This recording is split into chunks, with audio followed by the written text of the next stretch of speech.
bukod doon, nandito kami para imbitahan kayo sa isang salo-salo. Aalis ka sa lugar na to na wala ka dala kahit sino! Hindi mo ako madadala! Hindi! Si Kael. At ito, ang aking kwento. Bago ko simulan ng storya, huwag kalimutang mag-subscribe sa Miss Clar Horror Stories sa YouTube bilang suporta sa ating channel.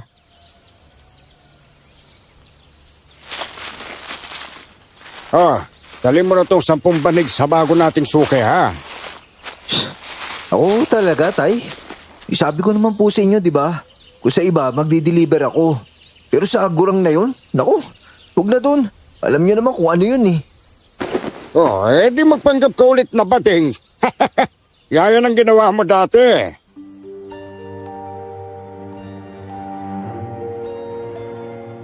Napakamot na naman ako sa ulo dahil sa sinabi niya. Pambabae kasi ang negosyo namin kaya kapani-paniwala rin kapag nagpapanggap akong bading. Yung suki kasi na yon, kahit may edad na mahilig pa rin sa lalaki. Marami siyang kinagigiliwan at isa na ako doon. Sa panahong yon, nasa murang edad pa lang ako at talagang naaalibadbaran ako sa ganung gawain niya. Kaya pagdating ko doon sa tindahan niya. Hello po, madam. Ito na po pala yung banig niyong pang-limited edition. Hello Kael na pogi. Kahit naman halatang nagpapanggap ka lang na bakla. Ano nagpapanggap? Aba, hindi porket nakadamit pang lalaki ako. Nagpapanggap lang ako, no? Alam mo kasi, madam, si tatay kasing kasama ko sa bahay. Alam nga namang magsuot ako ng duster nun, di ba? Asus! Ewan mo na nga ako pinaglololo ko. Alam ko namang lalaki ka eh. Narinig ko na kaya yung matinumong boses noon. Nung una tayo nagkita. At saka ang galang-galang mo nga nun eh.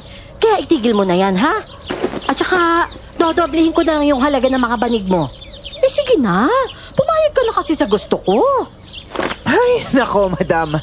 Narinig mo lang akong matino magsalita noon kasi ang sabi ni tatay bawal daw dito yung bakla eh. Kaya napilitan lang makunwari na tunay na lalaki. Ay, naku, ewan ko sa'yo. Basta ito na ang bayad ko, ha? Doble yan. At kapag nagbago ang isip mo, ha? Sabihan mo lang ako. Bibigyan kita ng malaking pera. Naku, madam, yung sakto lang po. Alam mo naman na mahilig ako sa tama lang, hindi ba? Walang lamangan. Kaya bibigyan kita ng 10 banig. Kukunin ko lang din yung bayad. Para sa 10 banig na yun. Babalik ko na lang po itong sobra, ha? Maraming salamat po. Alis na po ako, madam, ha? Pero sandali lang naman. Hoy, Kael! Bigay ko na to sa'yo. Kunin mo na, dali na.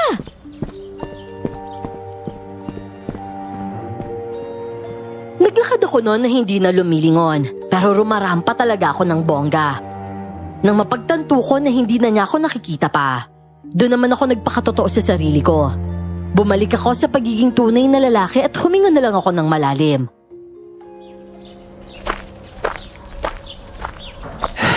Kakainis naman. Hindi na lang tumutok sa negosyo niya eh. Mangarap pa talaga ng batang kagaya ko.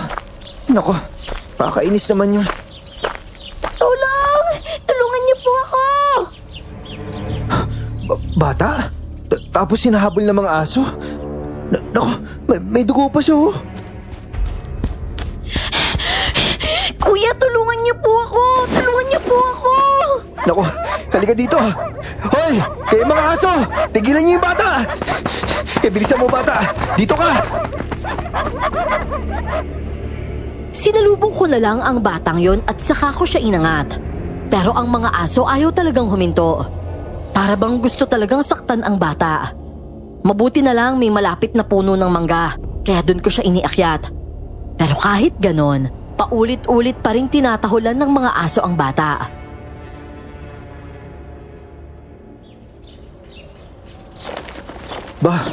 Bata, alam mo problema ng mga asong yun sa'yo. Bakit ako hindi nila inaatake tapos ikaw parang galit na galit sa'yo? Ba't ganun? Hindi ko rin po alam, kuya eh. Ay nako, tsaka mag-isa ka lang ba? Wala kang kasama? Meron po, yung ate ko. Ate mo? Nasaan na? Ayun po, nandun. Naglalaro po siya. hinahamon po kasi siya ng mga mayayabang na tao dun eh.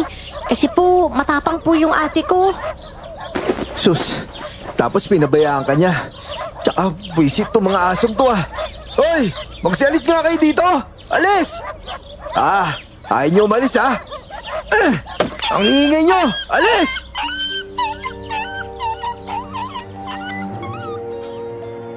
Pumulot na lang ako ng bato noon at pinagbabato ang mga asong istorbo sa usapan namin ng bata.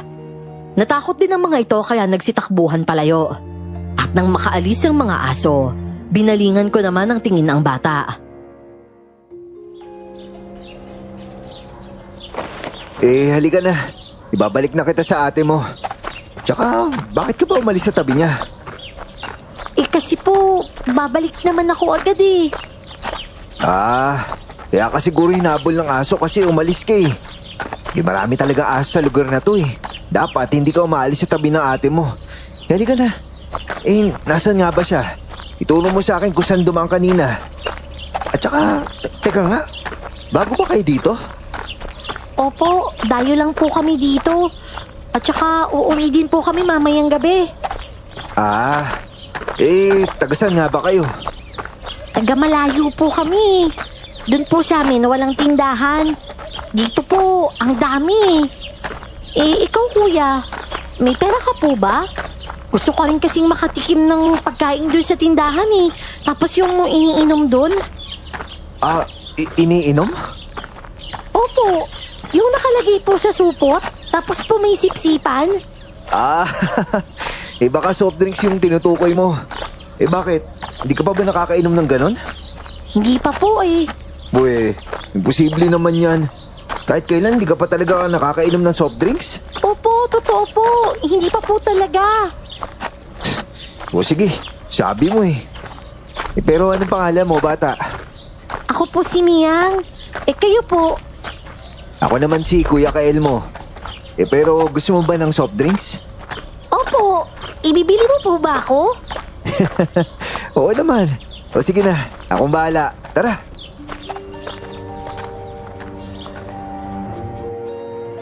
Ang nasa isip ko noon, parang sa tanang buhay ng batang yon ni minsan, hindi talaga siya binilhan ng pamilya niya ng ganong klase ng inumin. Kaya nang dalhin ko siya sa tindahan, agad ko siyang binilhan noon pati ng tinapay. Kinain naman niya yon at parang inaaral niya ang lasa ng ganong pagkain at inumin. Kuya, masarap po pala to. Ganun talaga yan. Pero sino ba yung mga magulang mo at hindi ka man lang nabilihan ng ganyan? Nasa bundok po sila eh. Kami lang naman po ni ate yung umalis doon. Hindi nga po kami nakapagpaalam kaya lagot talaga kami nito kapag hindi kami nakauwi agad. Nako, gumawa pala kayo ng kasalanan eh.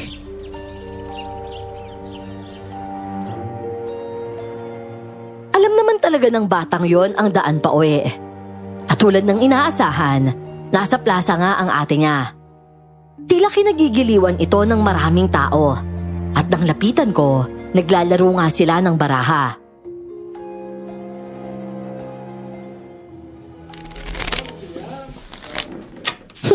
Talaga ba? Kapag nanalo ko, akin na ulit yung pera na yan ha?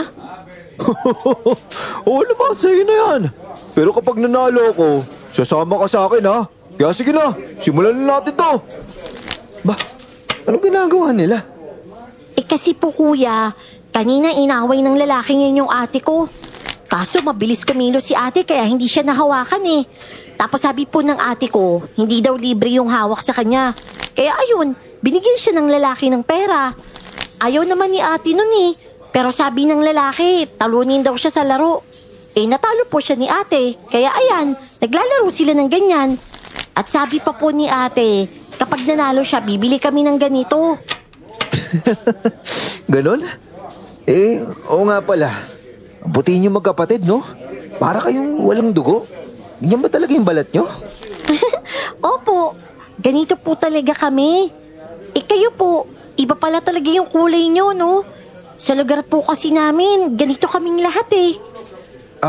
Sa lugar nyo? Saan ba yun? Sa medyo malayo. Pero malapit lang yun. Ano ba talaga? Malayo o malapit lang?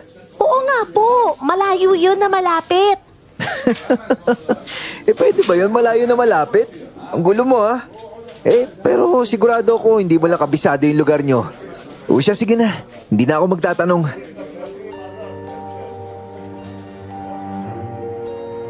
Maya-maya ay nalaman na ang resulta ng laro at nanalo nga ang babae. Nakuha niya ang 50 pesos na sinasabi ng lokolokong si Banjo. Bilang pabuya daw kapag nanalo siya. Napailing na lang ito sa galing ng babae at nagyayapang umulit. Hanggang sa naipon lang ang mga 50 pesos na galing sa iba't ibang bulsa ng barkada ni Banjo. Dahil lagi nga itong panalo.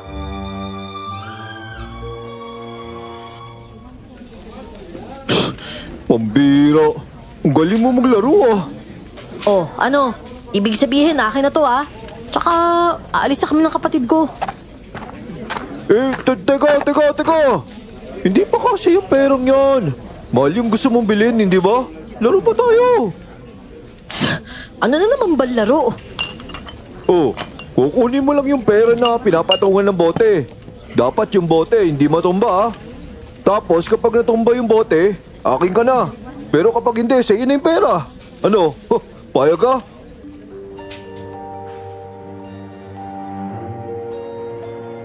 Sa ginagawa ni Banjo ay malinaw na may iba siyang balak sa babae.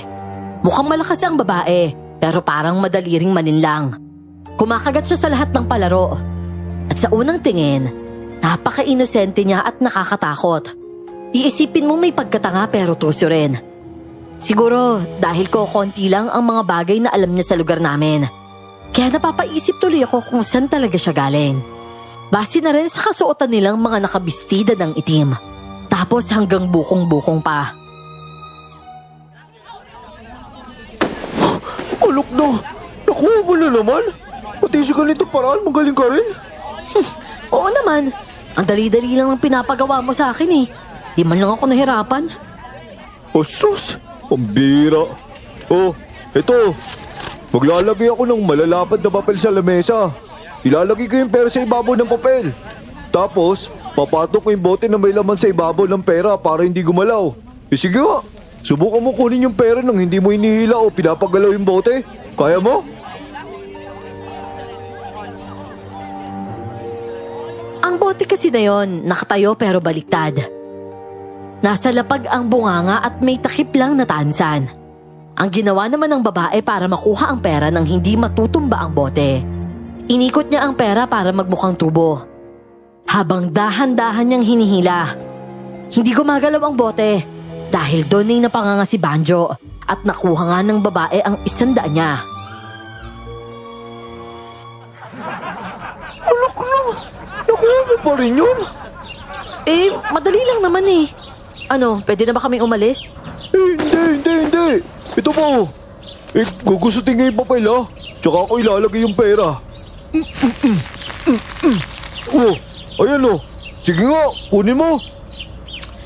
Di naman mahirap to eh. Oh, tingnan mo ako. Marahan niyang pinukpok ang lamesa habang dahan-dahang hinihila ang pera. Bawat pukpok niya sa lamesa, gumagalaw ng konti ang bote hanggang sa nakuha na naman niya ito. At tila napiko na si Banjo kaya bigla niyang hinila ang buhok ng babae. Ano ba meron sa'yo? Aray! Yung braso ko! Kasi kung talo ka, tanggapin mo na lang ng walang sabunutan. Lakas mo manulak ka, walang yaka! Ay! Saan ka pumunta? Hindi ka alis dito, ibalik mo yung pera ko! Halika na nga, Miyang. Bili na tayo ng gusto mo. Ay! Ibalik mo yung pera ko! Bumalik ka dito! Miyang, sino yung kasama mo? Si Kuya Kael po, ate. Niligtas niya ako nung hinabol ako ng maraming aso kanina eh. Talaga? Opo. Kuya Kael, si Ate Nala ko po pala. Magandang araw sa'yo, Kael. Masarap mo siguro maging asawa, no? Ano? Oy! May pagkaharap ka rin pala eh, no?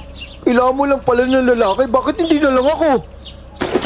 Hindi ka naman gwapo eh. At mas gwapo siya kaysa sa'yo. Kaya siya yung gusto kong maging asawa. Teka nga. Ba't naman tungkol dyan yung pinag-uusapan natin? Oh, sinasabi ko na nga ba, Kael eh. Hindi ka talaga bakla.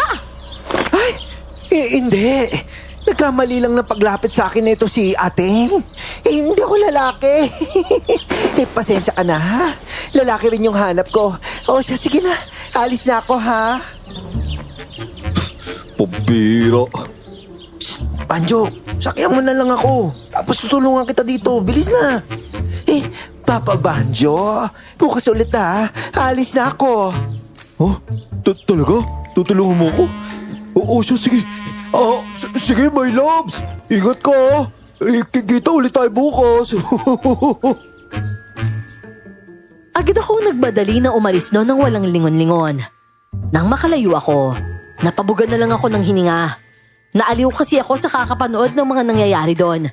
Kaya hindi ako nakaalis agad at nahuli pa akong nagsalita ng tuwid. Pagdating ko sa bahay, kinumpronta naman ako ni tatay. Ano bang ginawa mo tang tagal mo, ha? Ano? Nadali ka ba ni Bridget?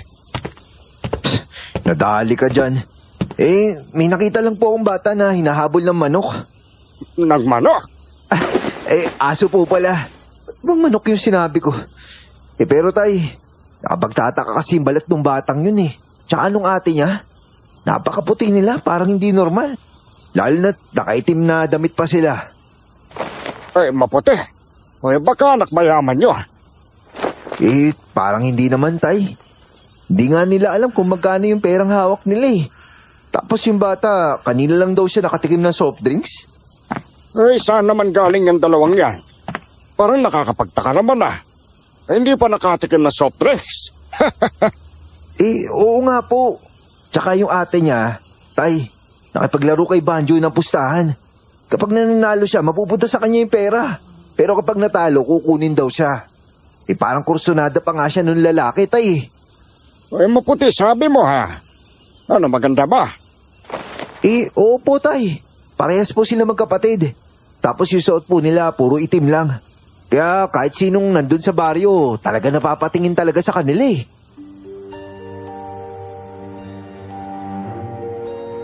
Tila nagulo ko lang ang pag-iisip ni tatay. Kunot na kunot ang noo niya noon.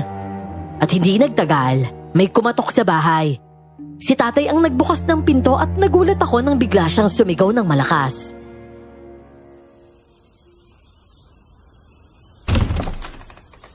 Pulta! Tay, ano po nangyari sa inyo?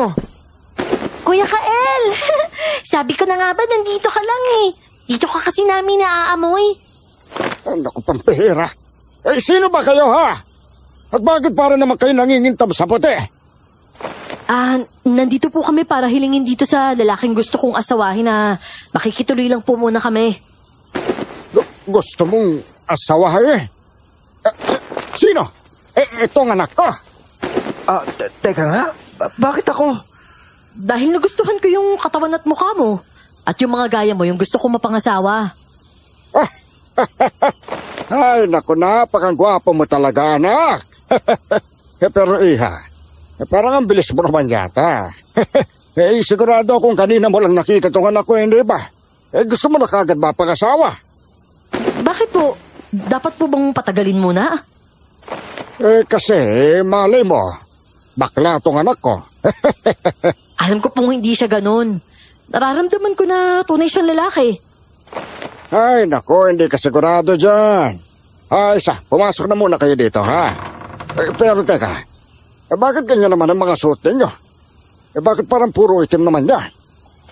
Dahil ito po yung kulay na gusto ng lahi namin. Lahi nyo? Ano bang lahi ninyo? Mga ikran po kami. Ikran? Ano yun? Mga mapuputing tao yon, pero mahilig sa itim. Ay, ganun pala yun. Siya, mapuna muna kayo dyan, ha? Kumakain ba kayo ng kamote? Kamote po? Opo. Alam mo yung kamote? Opo naman, kuya. Kinakain din po namin yan eh. Ay, kung ganun kukuha ako, ha? Sandali lang.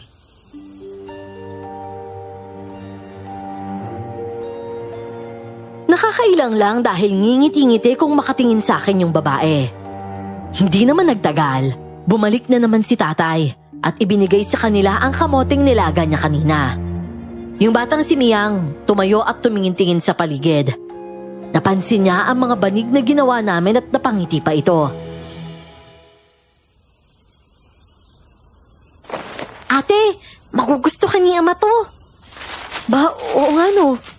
Ginagamit niyo ba yan? Binebenta namin to para magkaroon kami ng pera. Pera? Importante talaga sa inyo yung pera? Oo naman. Bakit sa inyo, hindi ba? Bakit ba kailangan nyo ng pera? Sa amin kasi, hindi na eh. Kahit wala kami niyan, ayos lang. Bakit nga ba hindi kayo gumagamit ng pera? Ano? Hindi kayo gumagamit ng pera? Abay, paano naman kayo magkakaroon ng pagkain at gamit kung hindi kayo bumibili? Pagdating ho kasi sa pagkain, nanghuhuli lang kami at saka nagtatanim. Pagdating naman sa pananamit namin, kasuotan pa po ito ng mga ninuno namin. Kaya ayun, hindi talaga namin kailangan ng pera. Marami kaming paraan para mabuhay. At saka isa pa, kung meron man kaming bibilhin, hindi perang ginagamit namin kundi ginto. Ginto? Abay, ginagamit yun ang pambayad. Opo naman. Kapag ba gusto namin kunin yan, papayag ba kayo sa isang ganyan, katumbas ng isang ginto? Halos lumuwa ang mga mata naming mag-ama nang ilabas ng babae ang ginto mula sa bulsa niya. Kinuha ito ni tatay at sinilip-silip pa. At nang mapagtanto niyang tunay na ginto yon, napalingon siya sa akin. Ginto nga. Oo nga tayo no. Isang ginto, isang banig. Opo.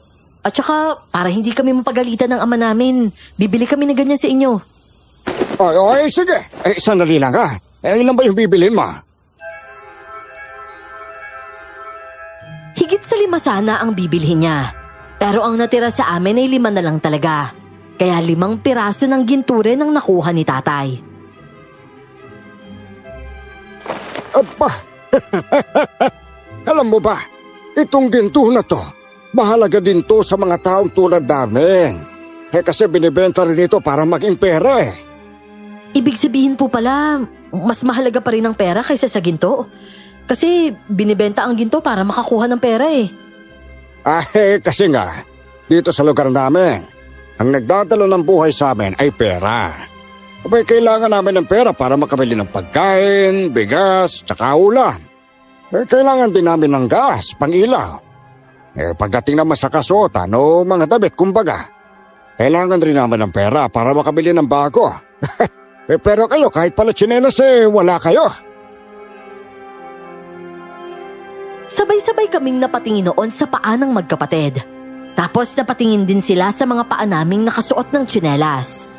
Ang bata talagang umupo pa at hinawakan ng tsinelas ko. Pinasubo ko naman sa kanya. Pero ayun, hirap pa rin siyang maglakad.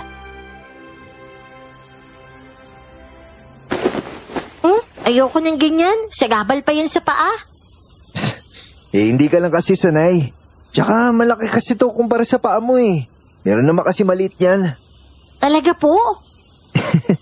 Oo naman. Gusto mo, bilang kita kapag nagpunta ako sa bayan. Kuya, sama mo na lang ako sa bayan. Pero hindi ka kasi pwede pumunta doon nang wala kang tsinelas. Bibilihan muna kita ha. Susukatan natin yung paa mo para pagbalik mo dito, may tsinelas ka na. Ako din, Kael. Gusto ko rin pumunta sa bayan. Talagang nakakapagtaka ang pagdating ng magkapatid na yon sa lugar namin. Marami akong gustong itanong. Hindi ko lang magawa dahil hindi ko alam kung alin ang uunahin. Pero pagsapit ng 6:00 ng hapon, umalis din ang magkapatid. Pinigilan namin sila dahil gagabihin nga sila. Pero ang sabi ng bata, hindi raw sila takot sa dilim. Talagang hindi sila nagpapigil noon at umalis talaga sila.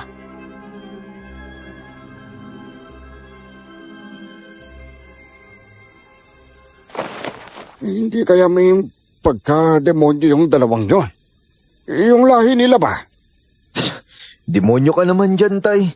Mukha namang mabait yung mga yun ah. Tsaka may ginto pa nga oh. Tabagay, oo nga yan ah. Basta bukas mismo, dadalhin natin to sa bayan. Kakausapin ko yung kaibigan kong tagabili. Naku, ang daming pera dito kapag naging pera. Pero isa lang muna ha. Kung ganun po tay, hindi na ako magdi-deliver ng banig kila Aling Bridget ha. Oy, sige. Mag-uutos na lang tayo ng gagawa noon. Pero naman hindi ka naguluhin ng makunat na yun. Nabayayaw ko rin naman siya maging manugang.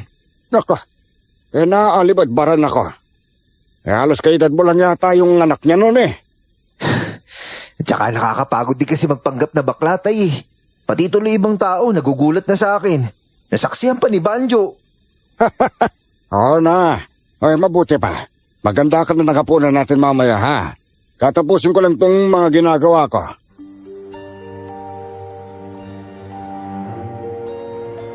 Kinabukasan, agad nga kaming pumunta ni tatay sa bayan. Pinuntahan namin ang kaibigan na sinasabi niya at mabilis lang ang pagbenta niya ng ginto. Dinala agad kami sa taong nirekomenda at talagang malaking pera ang nakuha namin. Tuwang-tuwa kaming mag-ama nun at agad na binili ang mga gusto naming bilhin. At tulad nga ng pangako ko sa bata, bumili ako ng tsinelas para sa kanya at para na rin sa ate niya. Wow, ang ganda ng disenyo niya na. Pero bakit kulay itim? Mga babae yun eh. Gusto kasi nila ng kulay itim tay eh. Baka mamaya kapag pink yung binili ko, di pa nila suotin yun. Tsaka maganda to nabili ko, sandals. Kasi hindi pa sila sanay, di ba? Pwedeng sari yung mga ganito. Oh, tignan mo tayo. Ay, oo nga no. Maganda nga yan. Magugustuhan kaya nila yan. Magugustuhan nila yan, tay. Pero ang tanong, kailan kaya sila babalik, ano? Naku kailangan nila ng balik. Kaya babalik yung mga yun. Matapos ang lahat ng kailangan namin sa bayan, agad na rin kaming umuwi. Siyempre ang dami kong bagong gamit na nabili, lalo na sa damit at sapatos. Pero kinabukasan, naghintay ulit ako dahil baka dumating si Nanala. Pero walang dumating, kaya bumalik ako sa dati kong gawin ang paggawa ng banig.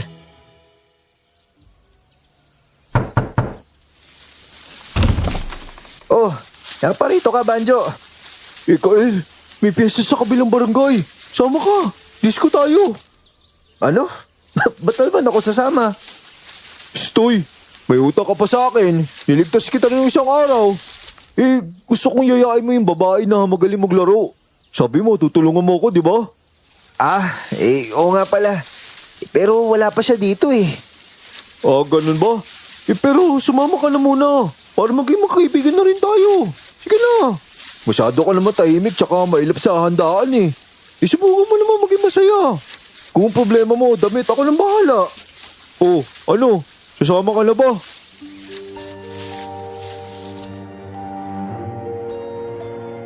Dahil may bago naman akong damit ay pumayag ako at nagpaalam kay tatay. Pumayag naman siya. Kaya nung gabing yon, sumama ako kina Banjo. Sinundo pa nila ako sa bahay. May dala pang damit para sa akin. Pero nagulat silang lahat nang lumabas ako sa kwarto. Aba, ayos ang forma. Wapo mo. Hindi halatang kaya mo maging bakla minsan. Nakakapag-ipon lang kasi ako kaya nakakabili. At saka pati yung sapatos mo. Bago. Ganda niya na. Mukhang mahal pa. Gano'ng kalaki ba yung ipon mo? Sakto lang naman, Banjo. O ano, tara na. At saka, bago mo pa. Ayos yun. Hindi ka nakakahiya kasama.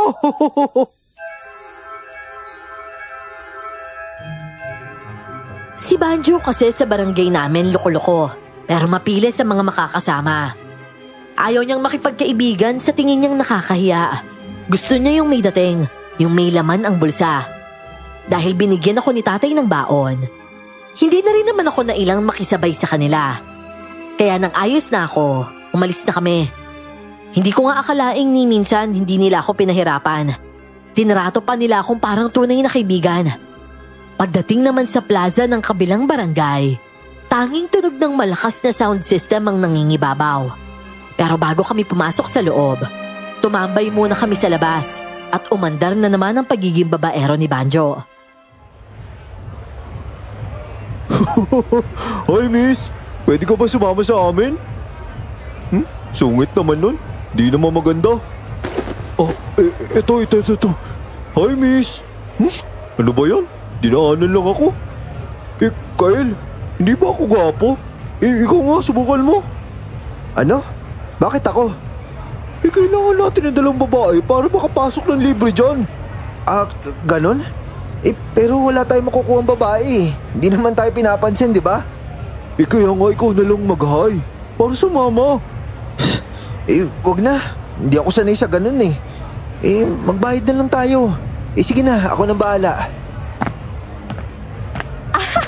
Naku, Kael! Ikaw ba yan? Bakla pa ba yan, ha? Ang gwapo-gwapo mo eh. Halika nga't isasama na kita doon sa loob. Ma'am Bridget, hindi mo siya pwedeng kunin kasi kasama namin siya. Sus, Banjo! Gagamitin mo lang naman siya para makakuha ng babae eh. Para libre kayo makapasok. Ay naku, Kael, huwag ka nga magtiwala dyan kay Banjo. Mabait lang yan sa'yo kasi may kailangan. Pero hindi siya sasama sa'yo, ma'am. Alam mo naman siguro kung bakit, di ba? Masasama siya sa akin. Halika na, my loves. Ha? Sige, my loves. Pahawak ako sa braso, ha?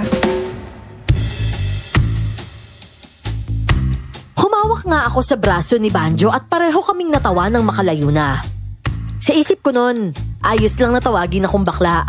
Basta hindi lang ako masakal ng isang nag-a-apply na sugar mommy. Nang makapasok na kami sa loob, balik naman ako sa pagiging lalaki. Pero tawang-tawa pa rin kami ni Banjo.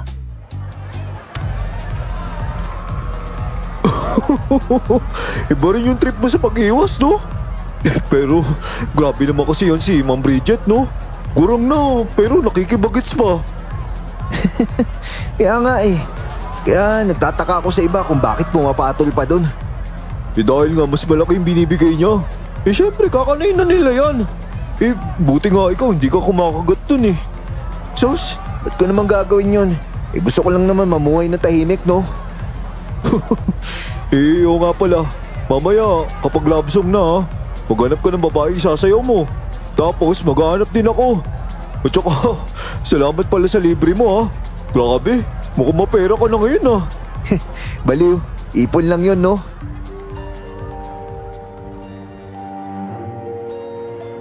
Habang nasa gitna kami ng disco ay nakatayo lang ako imbis na sumasayaw. Sa gilid ng plaza, may namataan akong babaeng nakasuot ng sayang itim. Pang makalumang panahon ng disenyo nun, tapos may hood pa. Parang galing sa mundo ng mga engkanto.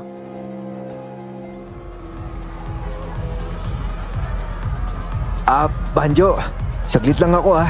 May lalapitan lang ako. Babae ba yan? Tapos maganda. Mabuti ito. Basta dito lang muna kayo ha. Babalik ako kaagad. O siya, sige. Hintay ka namin dito.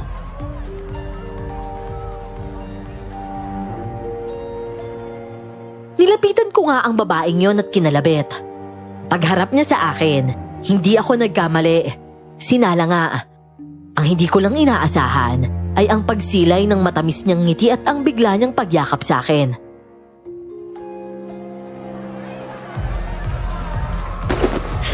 Sabi ko na nga ba nandito ka eh. Dito kita naaamoy eh. Naamoy? Nakapagpabango na ako ah. Tsaka, suot mo na yung tsinelas? Oo, pumunta kasi ako doon sa inyo. Pero wala ka doon eh. Si tatay mo lang yung nandun. Ang sabi niya, pumunta ka daw dito. Kaya pala medyo okay na yung suot mo ngayon. Salamat dito sa tsinelas ha. Ikaw daw ang bumili nito, sabi ng tatay mo eh. Oo, tsaka meron din para kay Miyang. Dalay mo na lang pa uwi ah. Tsaka, wala ka na ba ibang damit? Pinagtitinginan ka na ng mga tao dito. Yaan mo sila. Hindi naman ako nasasaktan sa mga tingin na yan eh. Ang importante sa akin, nakita na kita. Gusto mo na ba dito?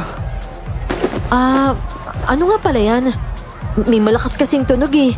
Tsaka mukhang yan pa yung dahilan kung bakit maraming masaya. Yan ba? Sound system yan. Mahirap ipaliwanag kung paano yan gumagana eh.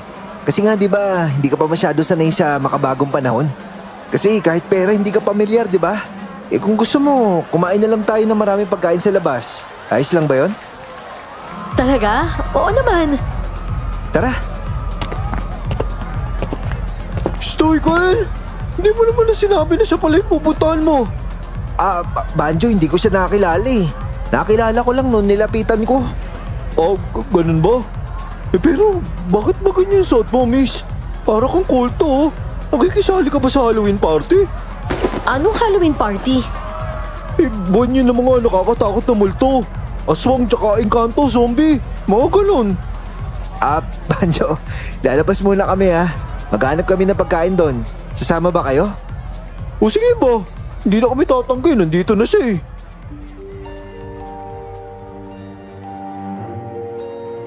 Lumabas nga kami noon at parang pati sa pagkain maraming hindi alam si Nala. Panay naman ang tanong ni Banjo kung bakit parang ang dami niyang hindi alam. Kakaiba rin kasi ang forma ng pananamit niya. Nagpapaliwanag naman si Nala pero hindi rin namin maintindihan. Lalo na't sino ba naman kami para malaman kung ano ang ikran. Oh, Nala, tikman mo to, masarap yan. Talaga? O sige nga, pahingi nga ako. Ayan oh. Kyle, paano kaya kung iuwi mo na natin siya? Para naman makapagpalit ng damit to. Pinagtitinginan na eh. Wala kasi pababaeng damit sa bahay eh. Dito sa amin, maraming damit yung kapatid ko. Talaga? Ikaw magpapahiram? Ito naman. Sige, ubusin lang natin to tapos umuwi muna tayo.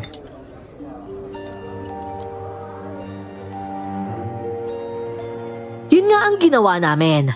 Umuwi muna kami pero sa bahay nila Banjo. Gising pa ang kapatid niya. Kaya naman napahiram nito ng damit si Nala. Kaso ayaw ni Nala ng damit na may ibang kulay. Kaya napakalikal tuloy ang ate ni Banjo ng kulay itim.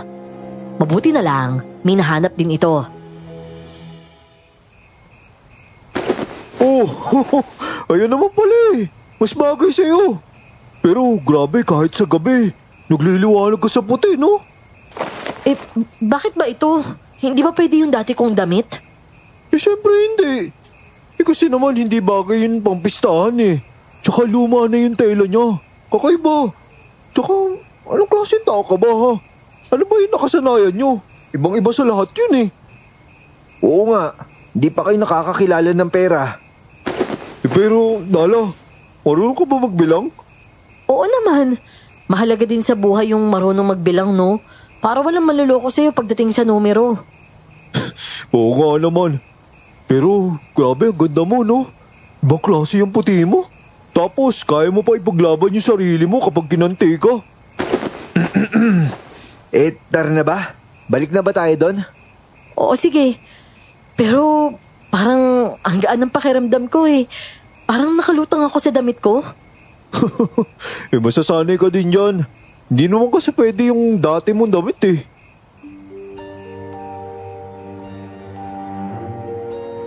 Habang naglalakad kami pabalik sa kabilang barangay, may mga aso kaming nadaanan at agresibo ang tahol ng mga ito.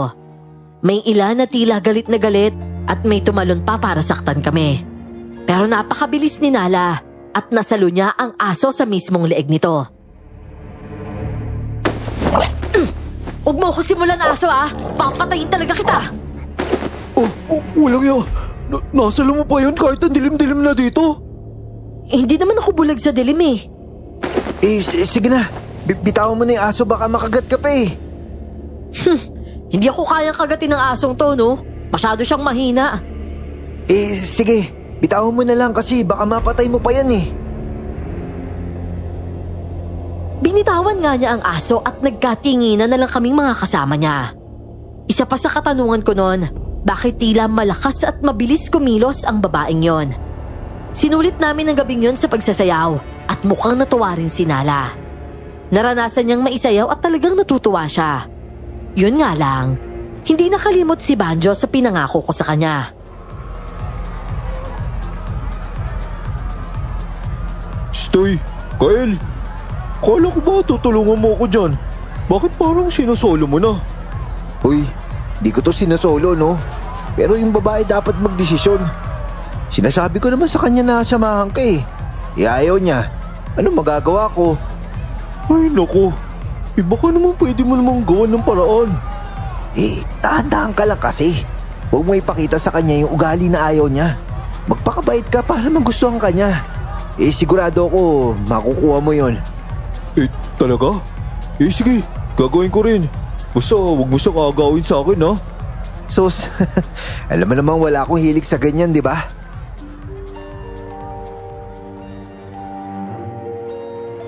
Bandang 12:00 ng gabi ay nagpasya na kaming umuwi. Pero tuloy pa rin ang kasiyahan ng iba.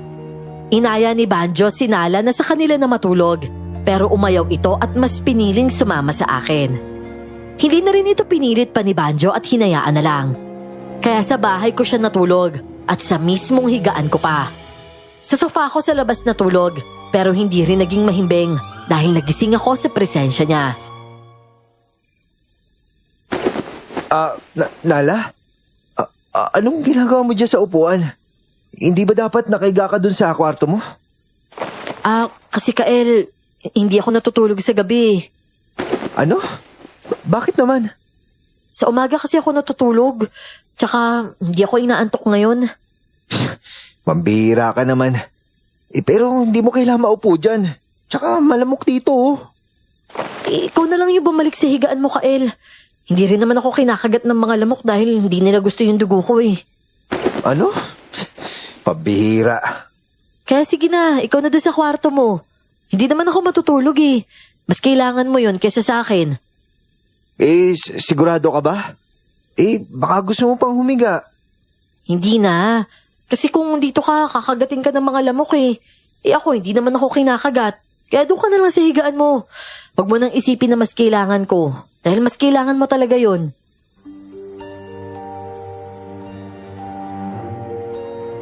Dahil ipinilit niya ay sinunod ko na lang.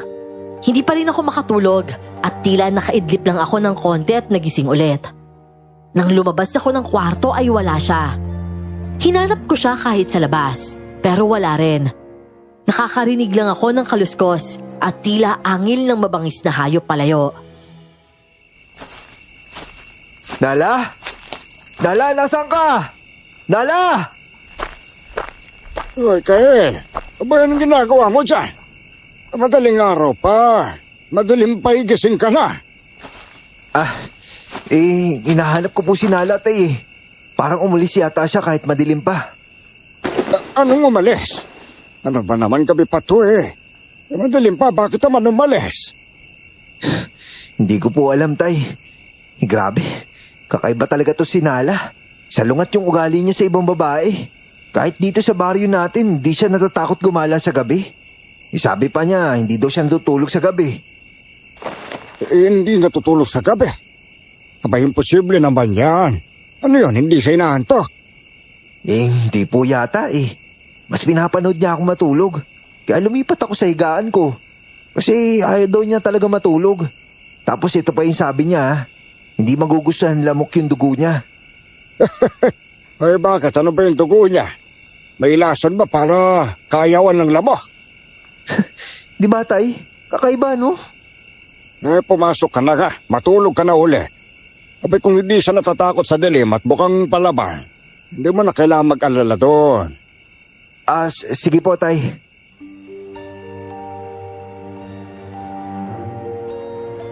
Bumalik na lang din ako sa loob at muli akong nahiga sa higaan at hirap pa ring matulog. Nakuha ko rin ng antok. Yun nga lang, tumitilaok na yung manok. Mabuti na lang at hinayaan na lang ako ni tatay na makatulog. Kaya nang magising ako ay tanghali na.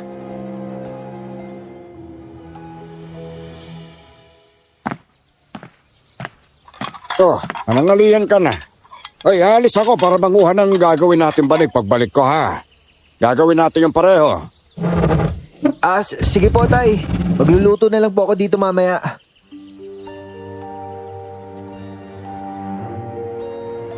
Sa kabila ng meron kami noon, hindi pa rin namin nalilimutan kung saan talaga kami totoong namumuhay. Pagkatapos kong magluto, ginawa ko naman ng ibang gawain nang dumating si tatay. Kumain na lang kami at nagsimulang gumawa ng banig. Tay, wala na pala yung tsinelas ni Miyang. Parang dinala na nga yun nila Nala sa kanila. Ba, mukhang hindi rin uso sa kanilang magpahalaman Baka nire-respeto niya lang yung pagtulog natin, Tay. Pero siguro, babalik din po yun. Siguro ga. Tatanungin ko pa naman sana siya kung gusto ng magulang niyang bumili ng banig. Sige, Tay. Gumawa na lang po tayo na marami. Maghapon kaming abala ni tatay sa paggawa ng banig. May papag sa labas kung saan nakalatag ang sape na mauupuan namin. Nang sumapit ang hapon, bandang 6:00 yon, lumakas ang simoy ng malamig na hangin at kakaiba ang lamig nito, kaya naman talagang napansin agad namin. Pagkatapos ng hangin na yon, pakiramdam ko marami nang nakatingin sa amin.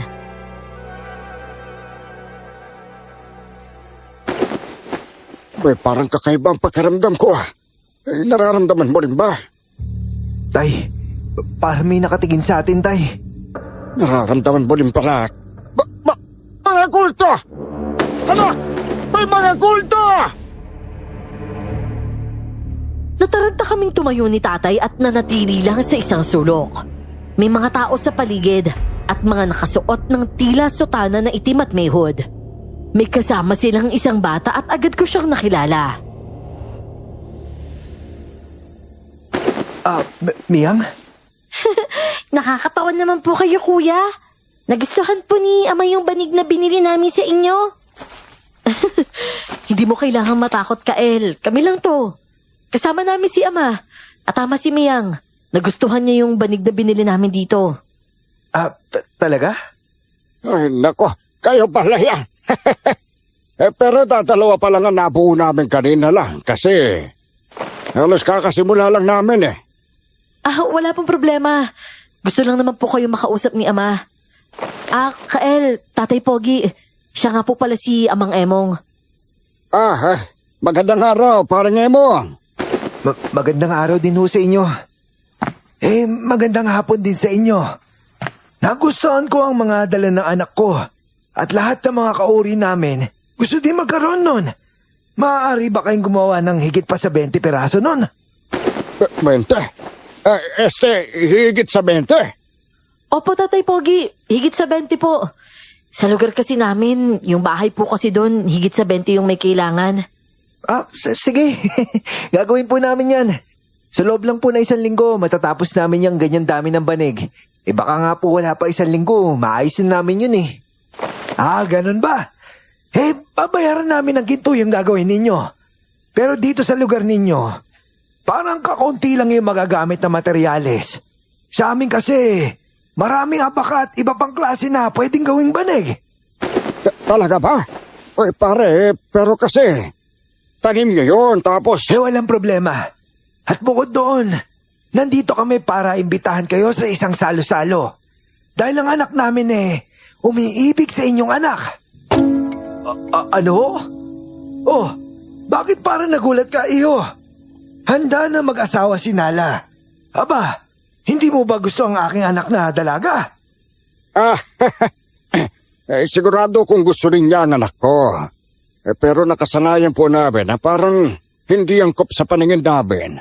Pagiging mabilis ang tawag namin dyan masyadong nagmamadali at mapusok.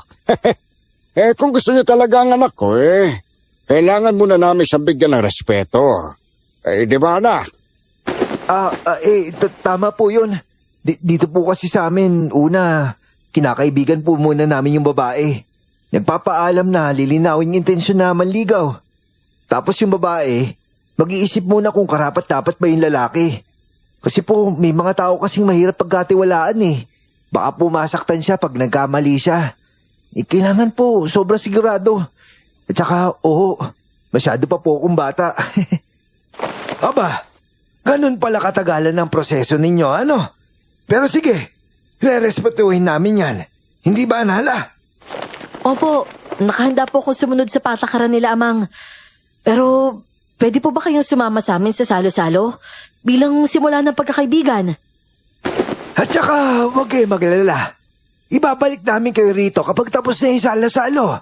Re-respetuhin din namin yung batas ninyo. Ay, sige ba? Walang problema kung yan ang gusto ninyo. Halatang kabado si tatay at parang talagang mga kulto ang aura nila pero mapuputi. Para silang walang dugo at pare-pareho sila ng suot. Yung iba nilang kasama hindi nagsasalita. Sa ganitong lagay, kahit pumayag kami nang umalis sila, nagkasundo kami ni tatay na huwag pumunta sa salo-salo.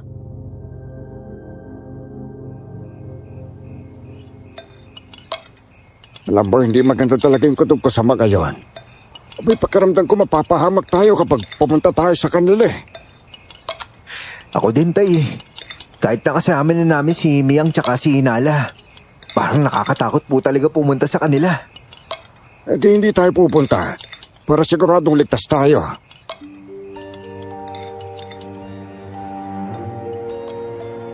Nagdesisyon kaming huwag sumama.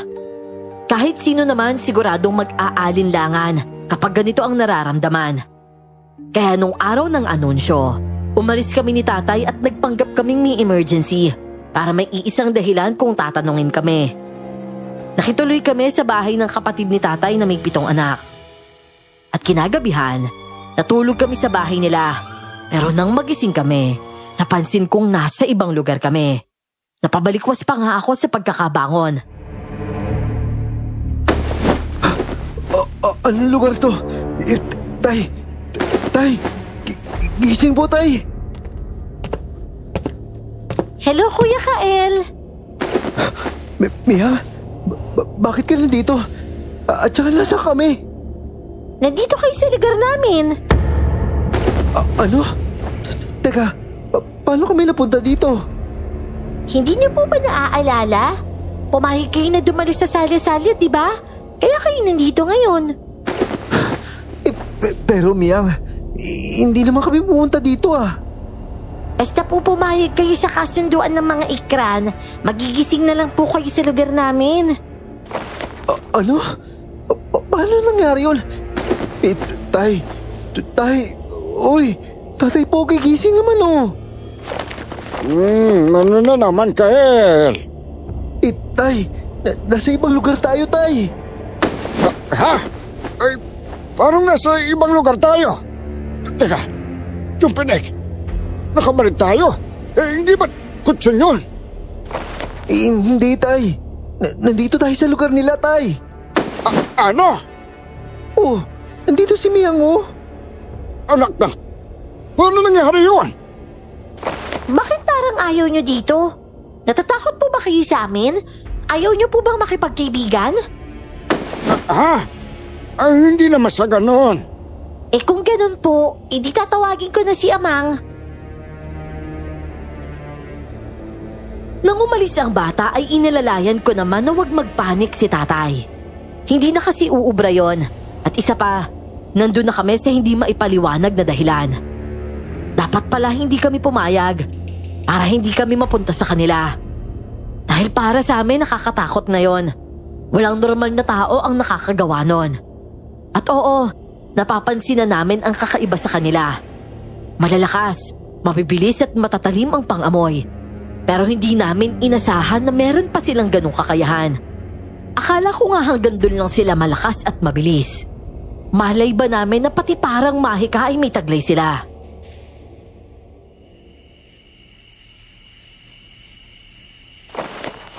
Tay, kalma lang tayo. Mukha naman nakikipag-ibigan sila sa atin eh. Makisakay na lang ho tayo. Ang tanong kasi, paano tayo napunta dito? Hindi ko rin naintindihan, tay. Nasabi lang ng bata, pumayag tayo. Para bang kapag pumayag, otomatikong mapupunta tayo dito? Kahit hindi tayo naglakad o sumakay.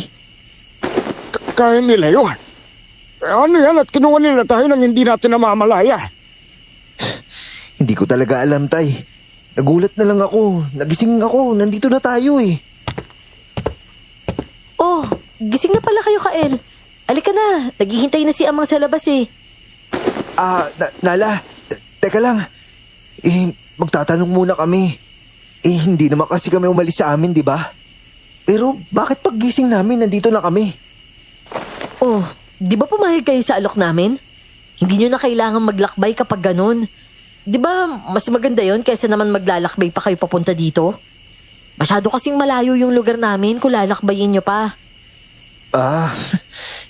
Oo nga naman.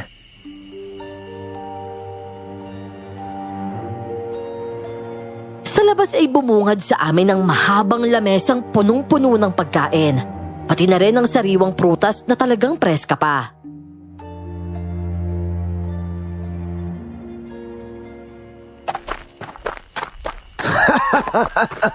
Kaibigan Pogi! Maligayang pagdating sa aming munting lugar. Huwag kayo mahiyang ituring nyo kami na parang kaanak ha. Sinabi ng anak ko ang mga pagkain madalas yung kinakain. Kaya ito, ginawa namin. Hindi lang namin alam kung magugustuhan ninyo yung lasa. Ay, pambihira kayo parang Emong eh. Hindi nyo kailangan maghanda ng ganito karami. Tay, kakain ba talaga tayo? Ay, bakit? Pwede bang hindi kumain? Parin Pogi. Meron din kami sariwang prutas tsaka iba't ibang klase ha. Kayo na mamili dyan. Halika na, Kael. Tabi tayo ng upuan. Tatay Pogi, halika na po. Dito po tayo. Sige, maraming salamat.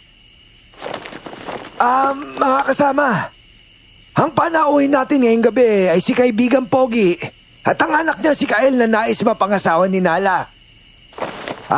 Parin Pogi, Kael, sila ang mga kasama namin dito. At saka huwag kayo mag-alala. Nasa patakaran namin ang alagaan na maigi ang mga panauhin. Magandang gabi po sa inyo. Maraming salamat po sa pagtanggap pa. Maraming salamat din sa pagpayag niyo sa imbitasyon namin. Tara na, simulan na natin ang pagkain. Kael, tikman mo to. Ginaya ko yung ginawa ng babae sa fiesta. Tinanong ko kung paano niya ginawa, kaya ito hindi ko nga lang alam kung masarap para sa'yo, pero nakasukat naman yung sangkap niyan. Talaga? Ikaw gumawa nito? Karne ng ano to? Baboy ramo. Baboy ramo? Wala namang pinagkaiba yun sa baboy Parang baboy pa rin yun, kaya sige na, tikman mo na. Oo, sige. Ang sarap nito Parang ganito din yung lasa nung sa piyesta. Tapos ito yung kanin Ginawa ko to para sa inyo ni Tatay Pogi. Nala, hindi ba kayo kakain nito? Amang Emong, kain ho kayo. Hindi kami madalas kumain ng mga pagkain ninyo. Mahilig kami sa mga ganito lang. Ganyan? Sandali, hilaw ba ang karne? Oo. Hilaw na karne ng baboy ramo. Huwag kayong mag-alala. Hindi kami nagugulat kumain nito. Natutunan namin ang disiplina sa pagkain dahil sa inyo. Lahat ng bagay na nakikita nyo rito, pati yung pananamit ng iba, may natutunan kami mula sa inyo. Dati, may isa kaming kasama na galing sa inyo. Napangasawa na isa sa amin. Marami siyang tinuro, lalo na tungkol sa pananamit. Namayapa na siya dahil sa katandaan pero ginagamit pa rin namin yung kaalamang iniwan niya. Kailan pa po yun? Ako'y bata pa noon. Higit 100 taon na yung edad ko. Kaya makaluma na yung pananamit ng kabataan ko. Higit 100 taon ka na? Bakit parang ang tagal naman ang buhay mo? Dahil mahaba ang buhay ng mga ikran. Di hamak na mas maiksi ang buhay ninyo mga tao kumpara sa amin. Teka ho. Ano po ba talaga kayo? Anong klase po bang nilalang yung mga ikran? Kami nabibilang sa uri ng mga aswang. Aswang? Oo. Ngunit mas gusto namin makisama sa tao kaysa sasaktan sila. May mga aswang na nananakit. Pero kami, mahalaga sa amin ang kaalaman ng tao. Kaya gusto kitang mapangasawa, Kael. Para naman lumawak yung kaalaman namin. Hindi naman kasi kailangan maging mag-asawa Kung kaalaman lang yung kailangan ninyo. At bukod doon, gusto ko rin magkaanak sa'yo. Nung pumunta kami kasi sa inyo, iba talaga ako lalo na sa balat Hindi ka pwedeng tumagal sa lugar nyo dahil baka malaman na aswang kami. At yung iba sa inyo, alam ko papatayin nila ang mga aswang. Pero kung magkakaroon tayo ng anak, maghahalo yung kulay mo at saka yung kulay ko. Pwede siyang tumira sa lugar nyo at pwede rin siya makisalamuha sa mga tao. Parang wala na akong kawala kay Nala noon. Oo, maganda siyang babae at napakaputi. At kahit sinong lalaki maglalaway sa kanya. Pero nung nalaman kong aswang sila, bigla akong naduwag. Hindi ko maisip ang sarili ko na asawa ang isang aswang. Mas nangibabaw sa isip ko na marami namang normal na babae na pwede kong piliin. At sa kabilang banda, takot din akong sumuway. Ayos naman ang pagkain, masarap. Pero nangangamba kami sa magiging resulta. May kasiyahan at sayaw at tugtugin na tila mula pa sa makalumang panahon. Hindi ako sanay doon dahil ipinanganak ako sa makabago. At maya-maya pa, huminto ang lahat dahil may paparating.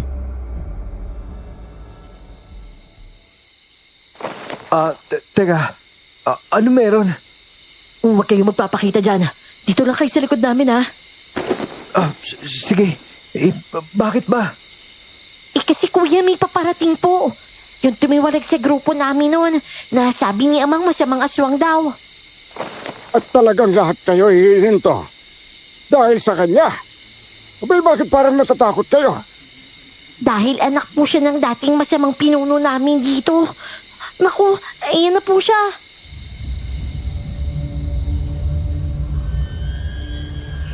Pumasok ang isang magandang babae na may alam sa gawain ng tao. Suot niya ang sayang itim. May lipstick at kahit solo lang ang ilaw, kitang-kita talaga siya. Nakapusod ang buhok niya at suot ang magandang panali. Hindi ba ako imbitado sa salo-salong to? Naaamoy ko yung mababangong panauhin. Ano ang kailangan mo dito, Alira? Hindi ba't maayos na yung pamumuhay mo sa poder na nanay mo? Hindi ka ba inaalagaan doon? Palpak siya. Hindi ako nabubusog sa mga pinapakain niya eh. Wala siyang kailangan sa akin kundi ginto. O ngayon, anong balak mo dito? Babalik ka tapos magtatrader ka na naman? Ibigay mo lang sa akin ng mas batang lalaking panauhin mo. At hindi na ako manggugulo sa salo-salong to. Ano raw? Wala kaming dapat ibigay sa'yo. Bakit ba hindi ka nalang maghanap ng iba, Alira? Marami sana kung pinapayagan lang ako ng walang yakong ina na lumabas eh. Masyadong malakas ang kaibigan niyang makukulam at hindi ako makalapag. Puro paasa na lang siya. Mahirap kumuha ng pagkain kapag tao ang pinili. Pero sadyang magkarugtong ang dugo ninyo ng tatay mo. Kaya mas mananaig sa iyo ang pagiging sakim. Wala akong pakialam sa sinasabi mo, huwad na pinuno. Akin na yung taong yan. Subukan mo lang lumapit sa kanya. Kami talaga yung makakalaban mo. Kyle, dito ka. Naku, Tay. Ano ba ito pinasok natin? Kalma ka lang. Mukhang pinoprotektahan ka naman ni Nala. Huwag ka na nga humarang dyan, Miyang! Inuulit ko, Alira! Wala kaming ibibigay sa'yo! Pag sinahamon kita, labanan mo ako. Kapag nanalo ka, hindi na ako manggugulo sa lalaking yan. At kapag natalo ka, akin na siya! Hindi! Nala! Ako ang haharap sa kanya! Hindi, Ama. Ako na. Wala ka bang tiwala sa anak mo, Mang Emong? Ibig sabihin pala mahina ka, Nala. At alam ng tatay mo yon. Papatunayan ko sa kanya. Ako ang kalabanin mo. At tingnan natin kung sino ang mas malakas. Nala, teka lang. Huwag kang mag-alala, Kael. Ipapanalo ko to. Natameme ako sa sinabi niya at napaurong na lang ang kamay kong hahawakan sana siya. Sa palagay ko kasi mukhang mas malakas ang babae, kaya nag-aalala ko para kay Nala. Pero pumagitna na siya at nagbigay naman ng espasyo ang lahat ng nasa paligid. Kahit ang ama ni Nala ay napatabi na rin. Nung una naghanda silang pareho para lumaban. Unang umatake si Nala, pero nasalo lang ng babae ang kamao niya. Kahit mabilis ang kilos niya para linlangin ito, tila alam pa rin ito ang mga galaw niya.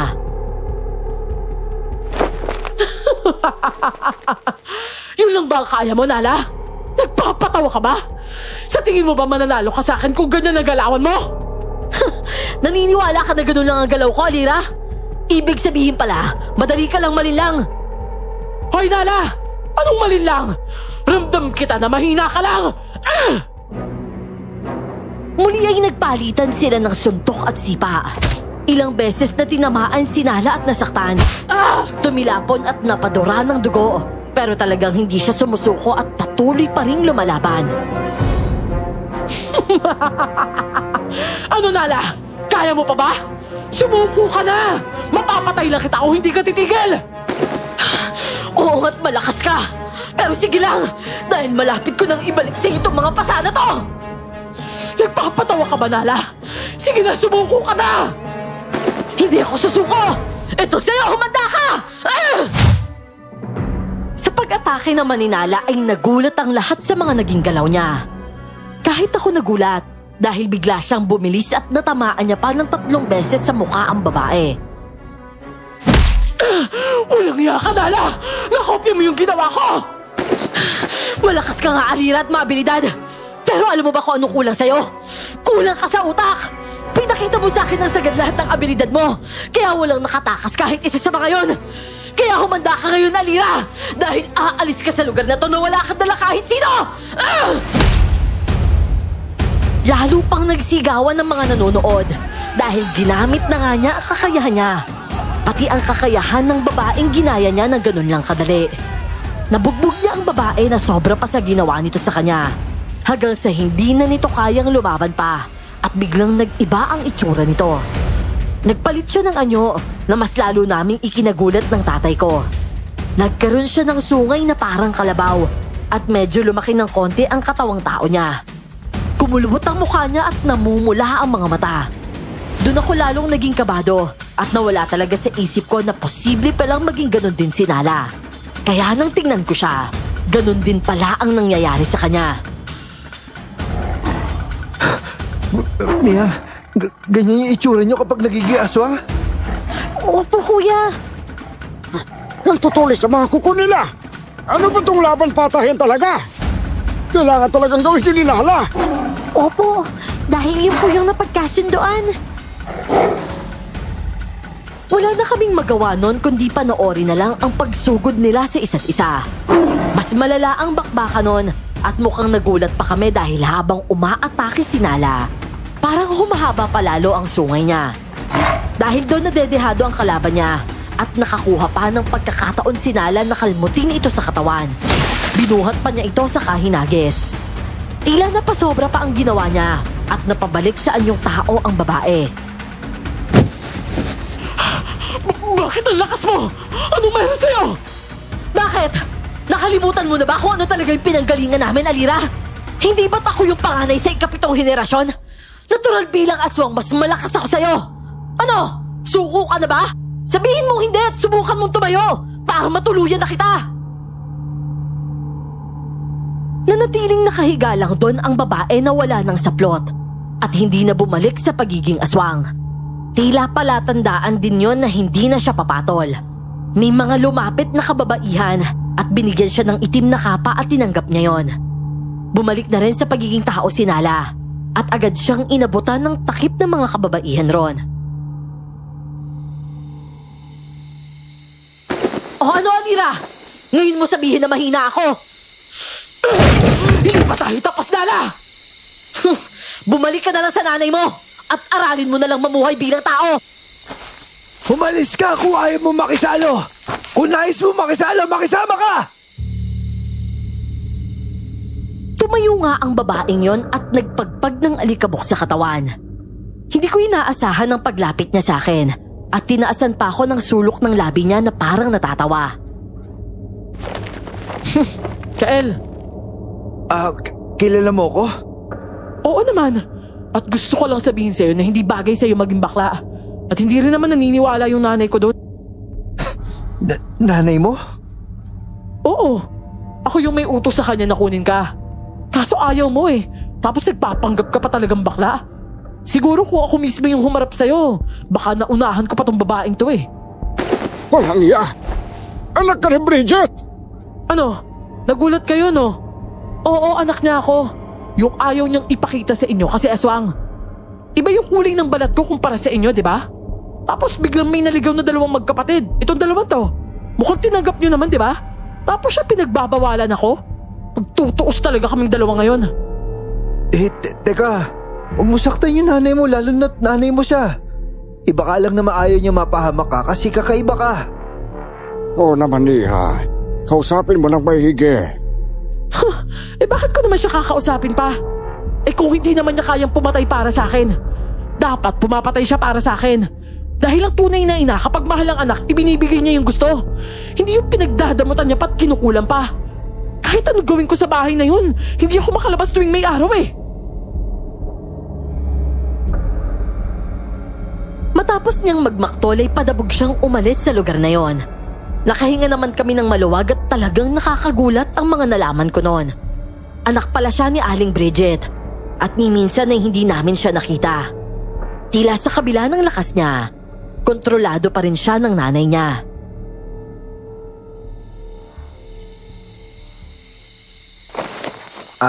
Nala, ayos ka lang ba? Umalis na siya pero may mga sugat ko.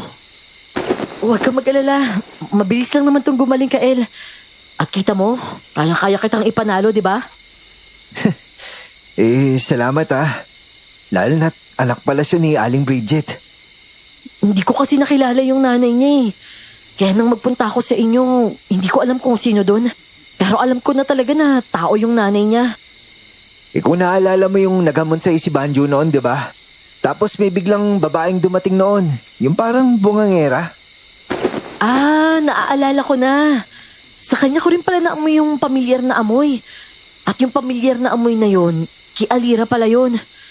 Ngayon, malinaw na sa akin ang lahat. Pero huwag kang mag-alala. Poprotektahan kita laban sa mag-ina na yon.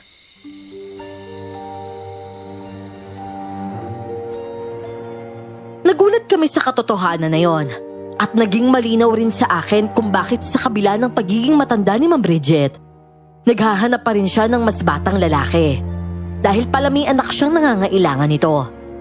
Dahil nga umalis na ang aswang na yon, bumalik naman sa kasiyahan ang mga kauri niya. Si tatay nakisali na rin sa inuman nun, lalo na't mahilig din siya sa tuba. Kami naman ni Nala, tumambay sa maaliwalas na lugar at nag-usap lang.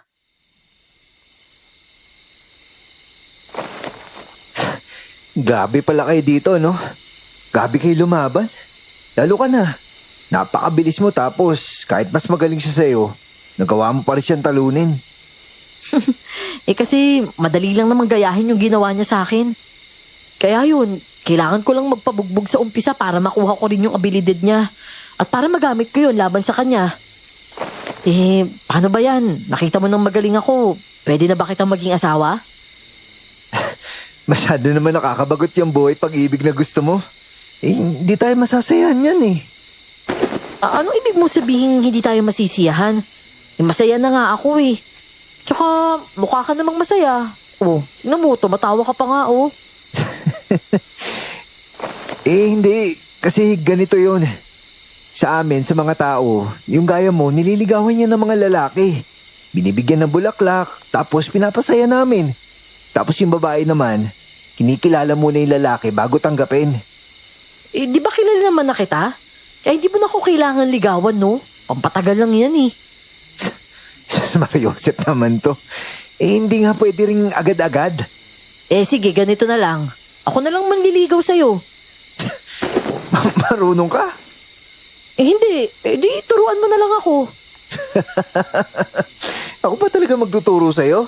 Tapos ako rin liligawan mo? Pambira naman to. Oo naman. Ikaw yung may alam eh. O siya, sige. Ikaw yung manligaw tapos ako yung magpapakipot ha. Magpalitan na lang tayo ng papel sa buhay. Napakamot na lang ako ng ulo noon. Gusto ko rin kasi sanang maranasan ang buhay pag-ibig. Pero hindi ko akalain na makakasagupa ako ng aswang.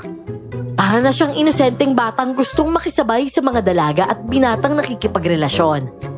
Nang matapos ang kasiyahan na yon, kinabukasan ay kumuha sila ng mga abakang gagawin naming banig. Tumulong din sila sa paggawa nun.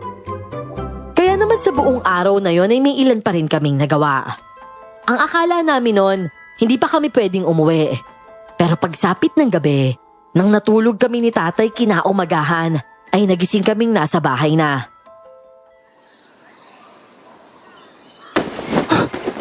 Hala, kwarto ko na to ha. Nakauwi na kami? Kyle, nandiyan ka ba? Opo tay, nandito na rin po ako. Sandali lang po bubuksan ko yung pintuan. Grabe na to. Nakauwi din pala tayo. Anong ginawa nila tay, no? Minagic nila tayo? Hindi ko rin alam, anak eh. Palagay ko ayaw lang nilang makabisado natin yung daan. Kaya pinatulog lang tayo tapos dinala dito. Tay, paano kaya makaiwas sa kanila, no? Sinala kasi masyadong mapusok eh. Okay naman siya. Ang kaso yung lahi niya, ayoko naman magkaroon ng lahi ng aswang, no? Paano naman yung kinabukasan ng anak ko? Oo nga eh. Yan din ang sinabi ko sa ama niya. Pero sabi naman ng tatay niya, yung pagiging aswang daw nila ay ginagawa muna bilang proseso para magkaroon sila ng katawang aswang.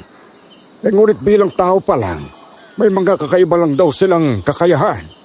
Tulad ni Biyang, na wala pa raw yung katawang aswang. Talaga po, tay?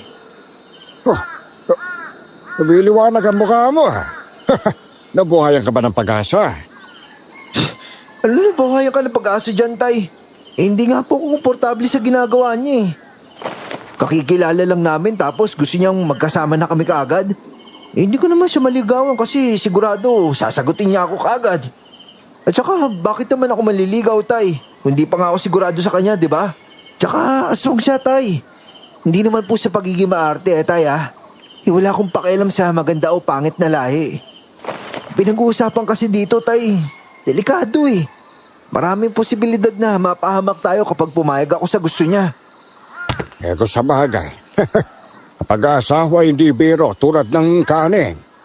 Bagang isusubo, iluluwa lang kapag napaso. Mabuti naman at naintindihan agad ako ni tatay. Maaaring maarte ang dating ko sa kwentong ito. Pero ito talaga ang pananaw ng mga tao sa kapanahunan namin, ikumpara sa ngayon. Kapag sinabing maganda, wag mo nang pakawalan. Pero sa sitwasyon ko, iba kasi to. Hindi pwedeng magpadalos-dalos. Nang lumabas kami ni tatay sa bahay kinabukasan, may bitbit akong tasa na may kape. Nabungaran namin ang sandamakmak na abaka at iba't ibang uri ng mga bagay na ginagawang banig. May mga abaka dito, tay Dami. Pati yan, dinala nila dito. Dito tayo gagawa ng banig. Siguro nga po, tay. Mukhang ganun na nga. Bumalik nga kami ni tatay sa dati naming nakasanayang buhay. 2 araw kaming abala roon. Pero isang gabi, biglang hindi naging maganda ang pakiramdam sa paligid. Tapos may kumatok pa nun. At nang tanungin ko si Banjo pala. Ang nakakagulat lang, pagbukas ko ng pintuan ay duguan siya. Tulong, pre.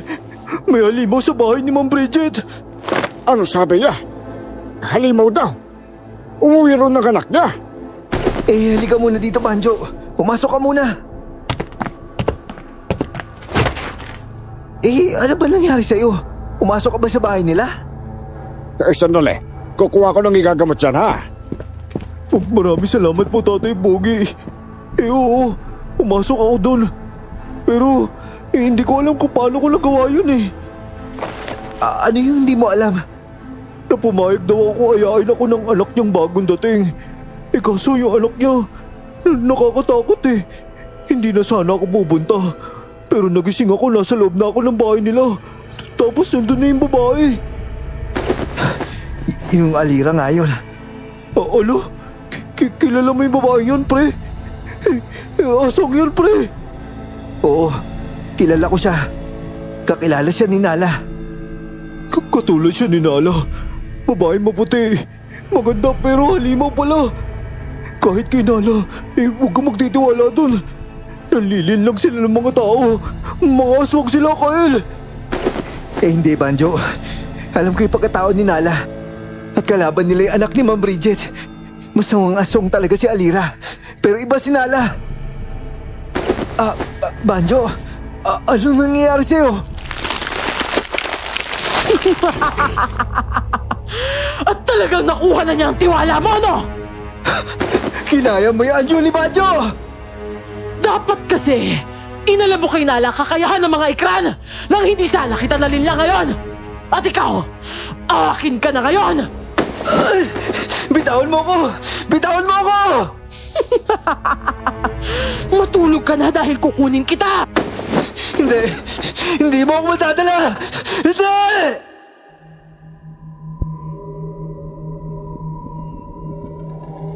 Nanlaban ako noon at ginawa ko ang lahat para lang makawala sa kanya. Pero inatake na ako ng matinding antok, kaya hirap na hirap akong pumalag. Sa kabila nun, nabitawan niya ako nang masipa ko siya ng malakas. Tulong! Tay! Tay, tulong! Hindi si Baggio, tulong!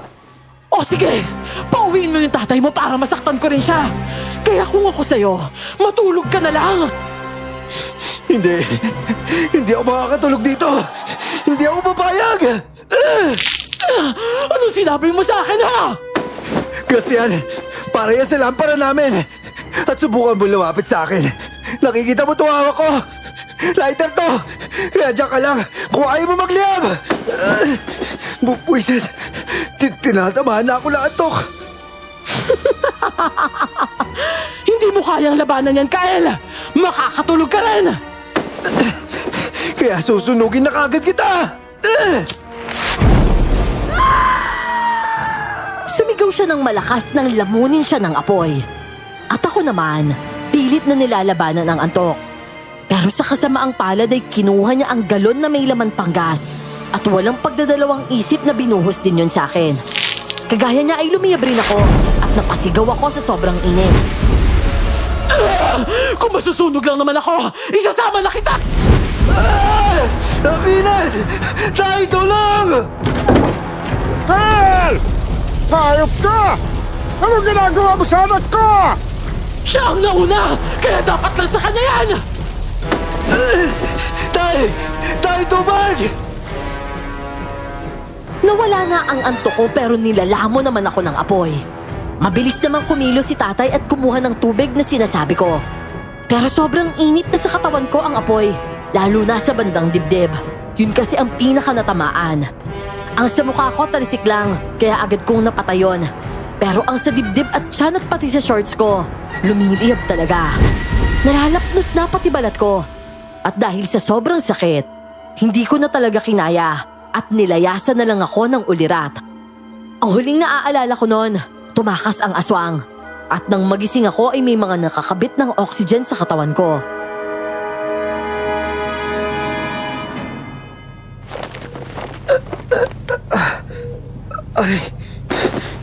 Anong nangyari? Kuya Kael, buti naman po gising ka na. Kuya Banjo, gising na po siya. Salamat at nagising ka rin, Kael. Banjo, anong nangyari? Bakit ang hapdi na katawan ko? Nasunog ka eh. Sinunog mo yung aswang pero nadamay rin yung sarili mo. Oo nga pala, sandali lang. Tatawag muna ako ng doktor. Miyang, bantayan mo muna siya dito, ah. Opo, kuya.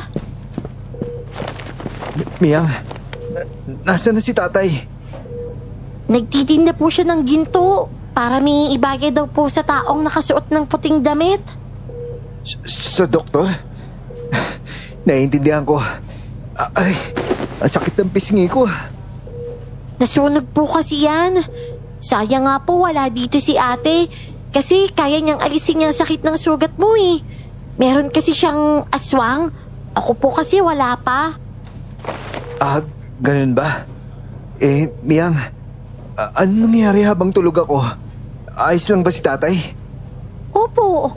Nadatna namin siya na nagsisisigaw ng tulong. Tapos kayo po umuusok na. Tapos hinabol ni ate si Ate Alira na kakaalis lang. Tapos yun po, nasugatan daw niya si Ate Alira. Malubha nga rin po yun ngayon eh. Sobrang galit na galit po kasi si ate. Kaya muntik na po niyang mapatay si Ate Alira. Kaso nakatakas kasi.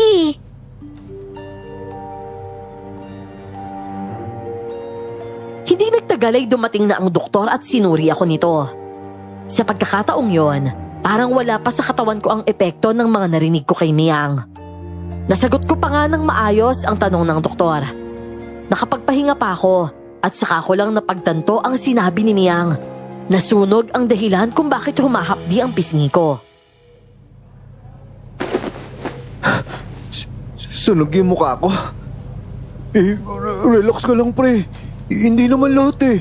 Saka ng pisngi lang yan, tsaka pwede naman takpan kung magpapahaba ka ng buhok mo. Iayos lang, Banjo. Baka may dahilan kung bakit talaga nangyari to. Kahit sino naman siguro masasaktan kapag sa mukha na ang pinsala. Lalo na kung madalas yun ang dahilan kaya ka nakakatawag ng pansin. Pero wala na akong magagawa nun kundi tanggapin na lang.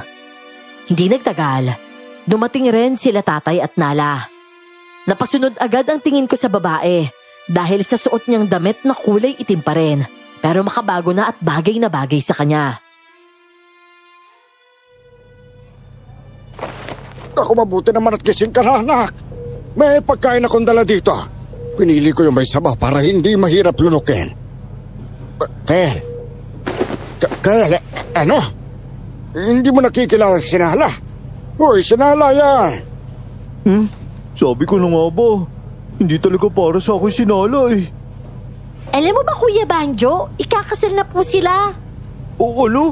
Ikakasal? Aba, kakakilala niya lang ha, ikakasal na kaagad? Hindi. Sigurado ako nag-usap ang dalawang yan.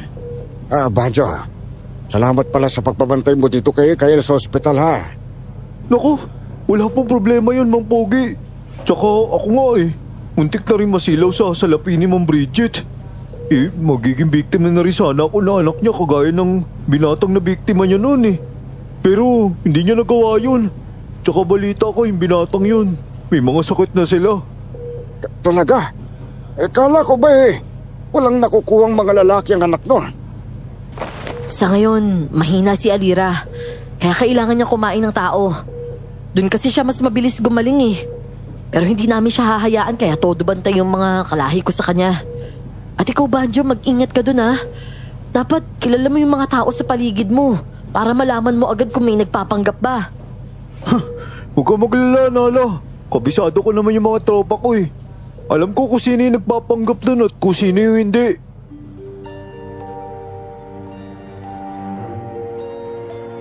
Habang nag-uusap sila noon ay busog naman ako sa pag-aasikaso ni Nala. Sinuri rin niya ang mga sugat ko at ginamot.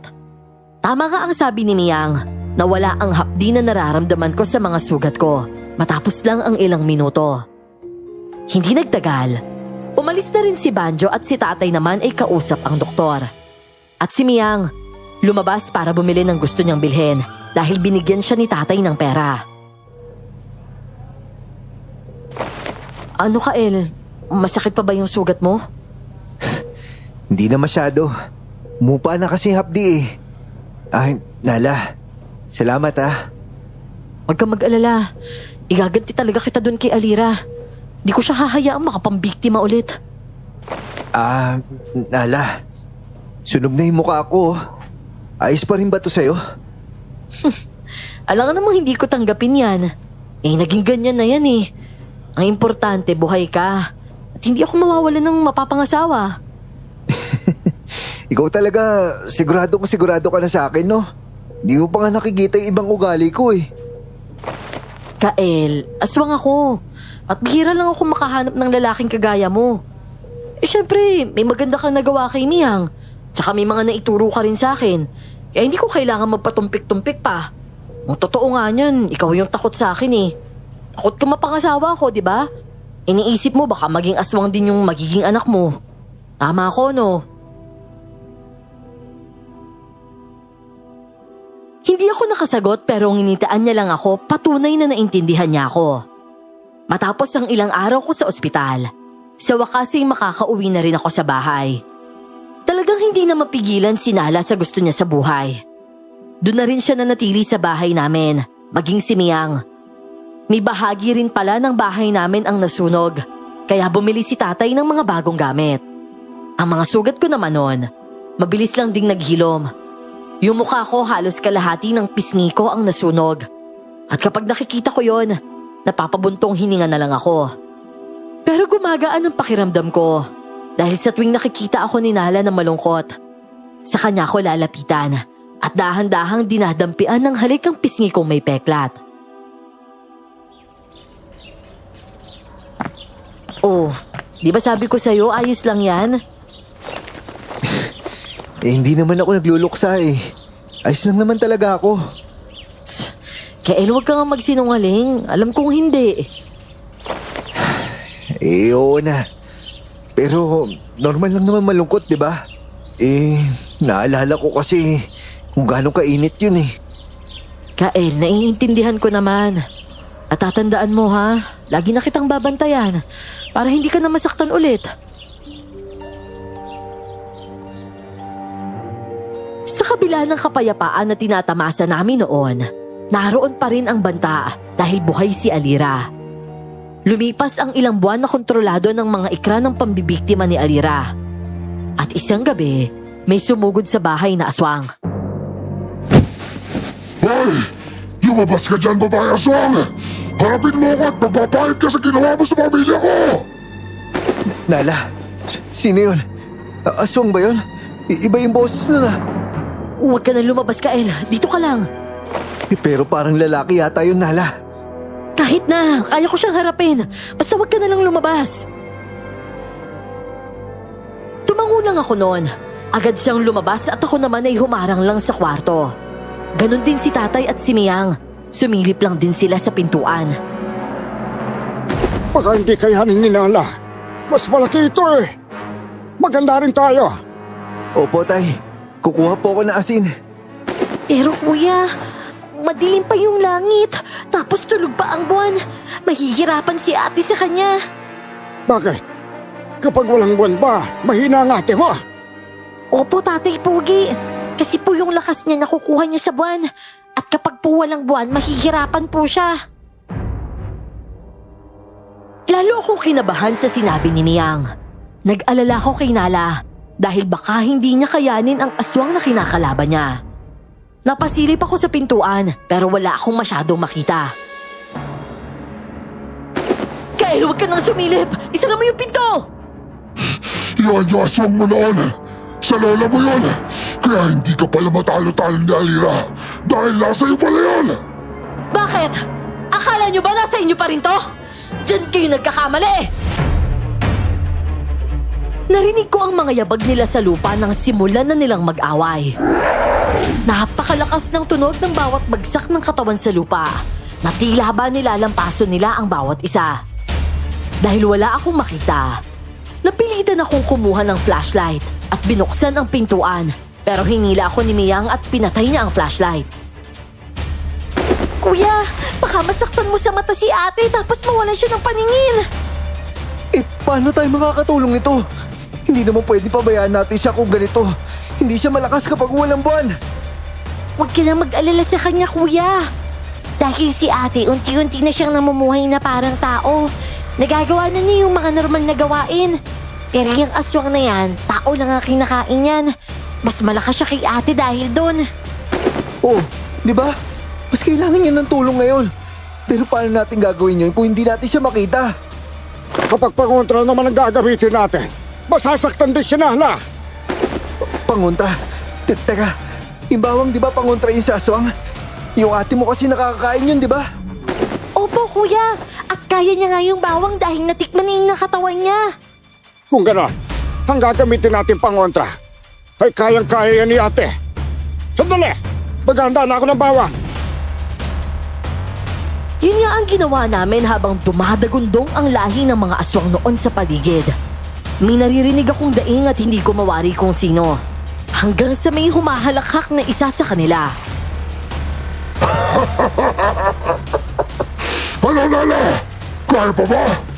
Isuko mo na lang sa akin ang bato mo. Nagsasaya ka lang ng pagod. Mamamatay ka rin naman. Kaya ibigay mo na sa akin yan para sa nanay ko. Bakit hindi sa kapatid mo na lang kunin? Total malapit na siyang mamatay. Ilipat nyo na lang sa nanay nyo! Dahil nasa akin na. Patay na si Alira. at magbabayad ng malaki ang nagsunog sa kanya. Pero bago siya, ikaw muna! Ito, dahil doon ay napabitaw sa akin ang aswang. At mabilis kong hinagisan ng asin mula sa garapon na inabot nga sa akin ni Miyang.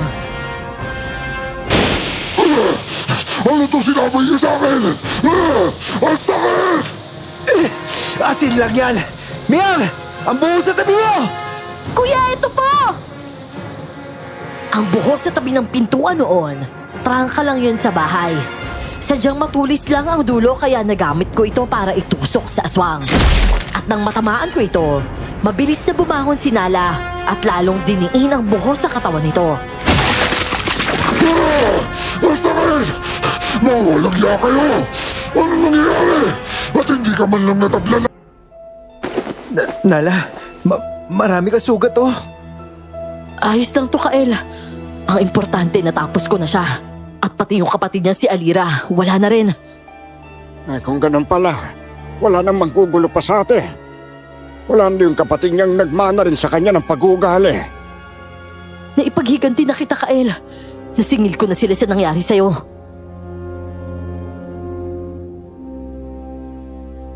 Pero kinumpirma pa rin ni Nala kung buhay pa si Alira o patay na. At natagpuan nga niya ang mag-ina sa loob ng bahay. Ang ina ay humihinga pa at puno ng kalmot. Pero ang anak na babae ay patay na. Sinabi pa nito na ang panganay niyang lalaki raw ang pumatay sa anak niyang babae dahil sinaktan siya ng sariling anak. At mga barangay official na ang nag-asikaso sa mga ito. At kami naman noon, tinamasa na ang kapayapaan sa buhay. Sa huli ay sinala pa rin ang naging bahagi ng buhay ko at masaya na kami nagsasama ngayon. Hanggang dito na lamang po ang aking kwento, Miss Clar at Sir Jay. Ako po muli ito, si Kael, lubos na gumagalang. Madilim pa lang, may amoy na ng sinunog na dahon sa hangin. Sa di kalayuan, maririnig ang tilaok ng manok pero kakaiba. Mahina, parang galing sa ilalim ng lupa. Ano to, bulong ni Rina, sabay haplos sa dibdib niya. Parang may malamig na hangin na dumaan sa balikat niya kahit sarado ang bintana. Bago pa man magsimula ang lahat, may tumatak na sa isip niya ang imbitasyon. Isang simpleng mensahe lang sa lumang messenger account, Rina, uwi ka naman dito sa probinsya. May lamay si Lola. Gusto kanyang makita. Pero matagal nang patay si Lola. 3 taon na. Si Rina, 22, simpleng tindera sa palengke ng Caloocan. Tahimik, matipid ngumiti at may mata na parang laging may binabalikan sa nakaraan. Madalas siyang mapagkamalang suplada, pero ang totoo, takot lang siyang mapahiya, takot masaktan, takot maalala. Noong bata pa siya, kinukutya siya ng mga kaklase. Anak ka raw ng mangkukulam, sabi nila. Tinatawanan niya noon, pero gabi-gabi, naririnig niyang umiiyak ang nanay niya sa kusina, habang binubuksan ang lumang bowl na puno ng mga kandila, rosaryo, at isang lumang litrato, isang babaeng may mapupulang mata. Wala siyang lakas loob itanong kung sino yon. Rina! Ang lalim na naman ang iniisip mo, sigaw ni Lem, kaibigan niyang sabay niyang nagtitinda ng isda. Wala to, pilit niyang ngiti. Si Lem ang kabaligtaran niya, madaldal, maharot, laging may dalang kwento tungkol sa mga multo, pero siya rin ang unang tatakbo pag may kaluskos. Madalas niyang sabihin gusto niyang sumama kay Rina kahit saan, para may bantay ka, baka may manligaw sa probinsya, ako dapat muna makakita. Ngayon, habang nag-aayos si Rina ng gamit niya, sumilip si Lem sa pintuan. Sigurado ka ba diyan? Probinsya ng mga aswang yan, di ba? Sabay tawa, pero halatang may kaba. Lamay lang, tapos uwi din ako, sagot niya. Pero sa likod ng tinig niyang kalmado, may tanong na paulit-ulit sa isip niya, sino ang nagpadala ng imbitasyon kung patay na si Lola? Habang binubuksan niya ang lumang kahon ng kanyang ina, napansin niya ang isang bagay na hindi niya matandaan kung kailan niya nakita noon, isang lumang litrato, kupas at bahagyang nasunog sa gilid. Nakapila roon ang mga kamag-anak sa probinsya, pero may isang mukha na tinakpan ng anino. Sa likod ng litrato, may nakasulat sa tinta na kulay kalawang, sa huling gabi ng pagdiriwang, babalik ang mga pinili. Napahawak siya sa dibdib. Ang mga salitang iyon, parang may sariling tunog, bumubulong sa tenga niya kahit malayo sa kanya ang litrato. Sinara niya agad ang kahon at nilagay sa bag ang litrato, hindi niya alam kung bakit, parang kailangan niyang dalhin. Sa biyahe papunta sa probinsya, sumabay siya sa lumang bus na amoy gasolina at alikabok. Konti lang ang pasahero at halos lahat tulog. Sa labas, dumadaan ang mga punong parang may mga matang nakatingin. Minsan, sumasabay sa bus ang puting aso. Minsan naman, anino ng babae na parang nakatayo sa gilid ng kalsada, pero paglingon mo ulit, wala na. "Uy, Rina," tawag ni Lem, natulog gising sa tabi niya. Parang may amoy dugo yung hangin, no? Napatingin siya sa labas. Nga. May kakaibang amoy, malansa, parang pinaghalong bakal at bulok na prutas. Pero wala siyang sinabi. Sa halip, tumitig siya sa litrato sa bag sa bawat patak ng ulan sa bintana, tila gumagalaw ang aninong nakatakip sa mukha sa larawan. Pagdating nila sa probinsya, sinalubong sila ng katahimikan. Walang batang naglalaro, walang aso, walang ingay. Tanging hangin lang at ang kaluskos ng mga tuyong dahon. Sa gitna ng baryo, may lumang bahay na yari sa kahoy, ang bahay ng lola niya. Dito raw gaganapin ang lamay. Pero wala siyang nakitang tolda, wala ring tao. Tanging isang kandila lang ang nakasindi sa gitna ng altar. "Sigurado ka bang dito iyon?" tanong ni Lem, bahagyang nakakunot ang noo. "Dito ako lumaki." Lumapit si Rina sa altar. May larawan ng lola niya roon, ngumiting maamo, pero parang buhay ang mga mata. Katabi ng larawan, may isa pang litrato, yung parehong kopya ng nasa bag niya, pero sa bersyong ito, malinaw na nakikita ang mukha ng babae sa anino. At iyon ay siya.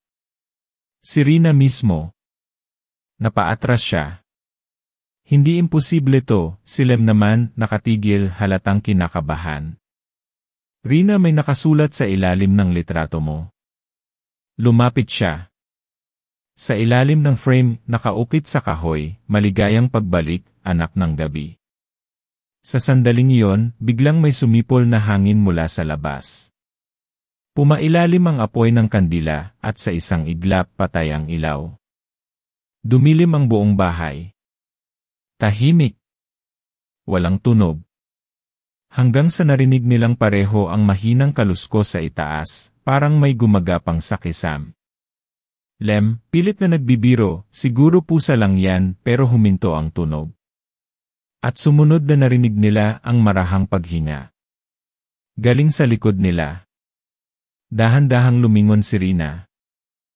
Wala siyang nakikita, pero ramdam niya ang presensya.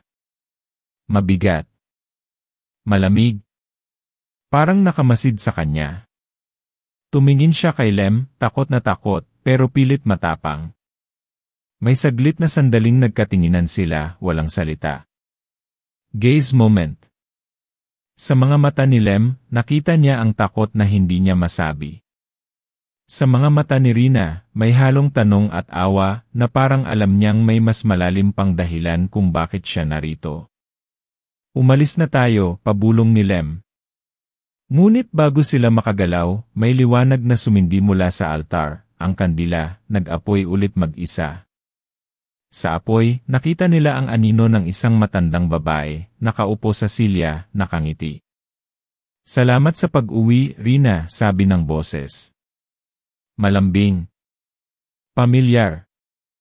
Ngunit kasabay ng tinig na iyon, naramdaman niyang may mainit na patak na bumagsak sa kamay niya, dugo, galing sa kisam. Dahan-dahan siyang tumingala at doon, sa pagitan ng mga tabla ng bubong, may pares ng pulang mata, nakamasid sa kanila. Sumigaw si Lem pero walang tunog na lumabas. Si Rina napako sa kinatatayuan. Sa sandaling iyon, nakita niyang bumubuka ang labi ng anino sa kisam, at bumulong, hindi ka nabisita rito, Rina, isa ka na sa amin. At bago siya tuluyang makagalaw, pumutok ang kandila, nagkalat ang apoy sa altar, at sumigaw ang hangin sa labas na parang mga boses ng daan-daang kaluluwa. Muling humigpit ang hawak ni Lem sa kamay ni Rina, nanginginig. Rina, anong nangyayari? Hindi siya sumagot. Sa halip, tinignan niya ang litrato at napansin niya gumagalaw na ang mga mukha roon. Isa-isa silang lumilingon sa kanya. Sa gitna ng apoy, ang sariling larawan niya ay ngumiti. Ngiting hindi kanya. Kung ikaw si Rina, makakatulog ka pa ba kung makita mong ikaw mismo ang nasa litrato ng mga patay? Ang hangin sa paligid ay parang humihinga, mabigat, mainit, at puno ng sigaw na hindi galing sa tao. Lahat ng ilaw sa lumang bahay ay kumikislap-kislap, parang nilalaro ng mga kaluluwang hindi na mapakali. Si Rina ay nakatayo sa gitna ng sala, duguan ang braso, hawak pa rin ang lumang litrato na ngayon ay unti-unting nasusunog sa gilid. Sa paligid niya, gumagapang ang mga anino sa sahig, humahaba, lumalaki, at nagkakaroon ng mga mukha. Mga mata na pula, mga ngiting puno ng ngipin. Isa lang ang sigaw ng mga iyon, bumalik ka para tapusin ang dugo mo, Rina. Si Lem ay nakahandusay sa gilid, hingal na hingal, may sugat sa dibdib. Tumakbo ka na, mahina niyang sabi, pero hindi siya makagalaw. Ang mga paa niya parang pinako sa lupa. Hindi ko kayo kailangan, sigaw ni Rina sa dilim, pero sa bawat salita, lalong dumidilim ang paligid. Ang mga larawan sa dingding ay unti-unting nabubuhay, bawat mukha, umiiyak ng dugo. Sa gitna ng lahat, lumitaw ang matandang babae, si Lola Sita. Ang balat niya ay parang abo, ang mga mata ay itim na walang puti. Pero ang boses niya, pamilyar pa rin, malambing, parang noong bata pa si Rina. Anak, ito ang tadhana natin. Dugo ng gabi, dugo ng galing. Hindi mo to matatakbuhan. Lumapit siya. Bawat hakbang, may tunog ng mga butong gumigiling. Rina, nanginginig, itinaas ang litrato, ang parehong litrato na nagdala sa kanya rito. Ito lang ang naiwan sa akin, ito lang ang totoo. Ngunit mumiti ang matanda. Totoo. Yan ang kulungan mo, anak. Ang litrato na yan ang nagtatali sa kaluluwa mo sa amin. Sunugin mo at mawawala ka rin. Sa labas, kumulog. Malakas. Halos gumuho ang bubong. Ang mga anino ay lumapit pa, parang mga nilalang nagawa sa usok at dila ng apoy. Si Lem, pilit na bumabangon, kinuha ang kandilang nakapatay. Rina! Gamitin mo to, sigaw niya, at itinapon ang kandila sa kanya. Nasalo ni Rina ang kandila, at sa paghawak niya, muling nagliyab ito, asul ang apoy. Tumingin siya kay Lem, at doon ang gaze moment, sandaling huminto ang oras. Sa mga mata ni Lem, nakita niya ang lahat ng sakit, takot, at pagsuko. Sa mga mata ni Rina, may luha, ngunit may apoy na hindi pa tuluyang nauupos. Salamat, bulong niya. Sa isang iglap, tumakbo si Rina papunta sa altar. Tinapat niya ang litrato sa apoy ng kandila, ngunit bago pa ito tuluyang masunog, biglang sumigaw ang matanda. Kapag sinunog mo yan, mawawala ka sa mundo ng tao. Mas mabuti na yun kaysa manatili sa impyernong to. Itinapat niya ang litrato sa apoy. Ang mga anino ay sabay-sabay na umiyak, mga boses ng mga patay na nagmamakaawa. Sa bawat segundo, naramdaman niyang hinihigop ng apoy hindi lang ang litrato, pati ang sarili niya. Ang mga ugat sa kamay niya ay nagdilim, ang balat niya ay parang nabubura. Lem, sa gilid, sumigaw. Rina, tama na. Sapat na yan. Baka ikaw, hindi na natapos ang salita niya. Sa isang iglap, hinablot siya ng anino mula sa kisam. Napasigaw siya, pero walang lumabas na tunog. Rina, umiiyak, pilit inabot ang kamay niya. Lem. Huwag. Ngunit ang huling nakita niya ay ang mga mata ni Lem, nakatitig sa kanya, may luha, may ngiti. Tumakbo ka, bulong niya, bago siya tuluyang lamunin ng dilim. At sa sandaling iyon, biglang nagliwanag ang buong bahay. Ang apoy ng kandila ay sumabog, tumama sa mga anino, at isa-isang natutunaw ang mga ito na parang usok na hinihipan ng hangin. Ngunit habang naglalaho ang mga anino, ang katawan ni Rina ay unti-unting nagiging abo. Ang litrato, tuluyang nagliyab hanggang sa wala nang natira kundi abo at isang aburing luha na bumagsak sa lupa. Tahimik. Walang tunog. Hangin lang ang natira at ang kandilang unti-unting namamatay. Pero sa lupa kung saan bumagsak ang litrato, may naiwan isang maliit na butil ng abo na kumikislap, parang alikabok na may buhay. Dahan-dahan itong lumutang, at mula sa loob nito, unti-unting nabuo ang imahe ni Rina. Buhay pa siya, pero iba na. Ang mga mata niya hindi na kulay kayumanggi. Pula na. Ang balat niya maputla, ngunit ang ngiti tahimik at mapait. Narinig niya ang boses ni Lola Sita, mahina ngunit malinaw. Kailanman, hindi mo mapuputol ang dugong nagbubuklod sa atin. Ang sinakripisyo mo siya ang magsisilbing tagapagbantay mo.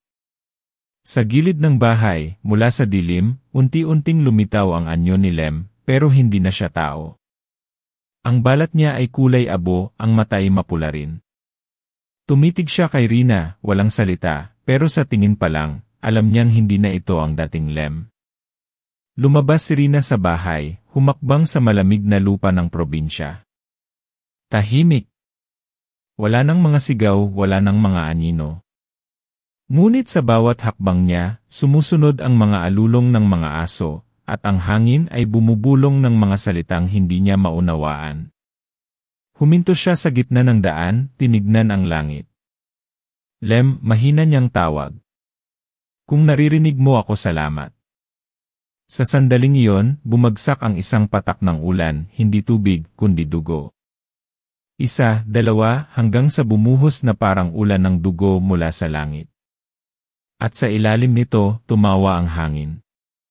Isang tawa na parehong pamilyar at banyaga. Pagkaraan ng ilang sandali, dumating ang umaga. Isang batang magsasaka ang naglalakad sa daan nang mapansin ang lumang bahay. Nakasara ang lahat ng bintana, pero mula sa loob, may liwanag na kumikislap, asul na apoy. Lumapit siya, at sa loob ng bahay, nakita niya ang isang babaeng nakaupo sa harap ng altar. Maputi, mahina ang ngiti, hawak ang nasunog na litrato. Miss, ayos ka lang po ba? Tanong ng bata. Dahan-dahan siyang tumingin, at sa sandaling nagtama ang mga mata nila, natigilan ang bata. Ang mga mata ng babae, pula, pero may luha. Umalis ka na, iho, sabi ng babae. Baka mahawa ka sa sumpa ng aming dugo. Tumakbo ang bata palayo, pero bago siya tuluyang nakalayo, lumingon siya muli, at wala na ang bahay. Wala na rin ang babae. Tanging abo lang ang naiwan sa lupa. Sa kalayuan, sa gilid ng kagubatan, may nakita siyang dalawang anino. Isang babae at isang lalaki, magkahawak kamay, nakatingin sa araw na papasikat. Ang babae si Rina. Ang lalaki si Lem. Parehong tahimik, parehong may ngiti, ngunit wala ng anino ang mga paa nila.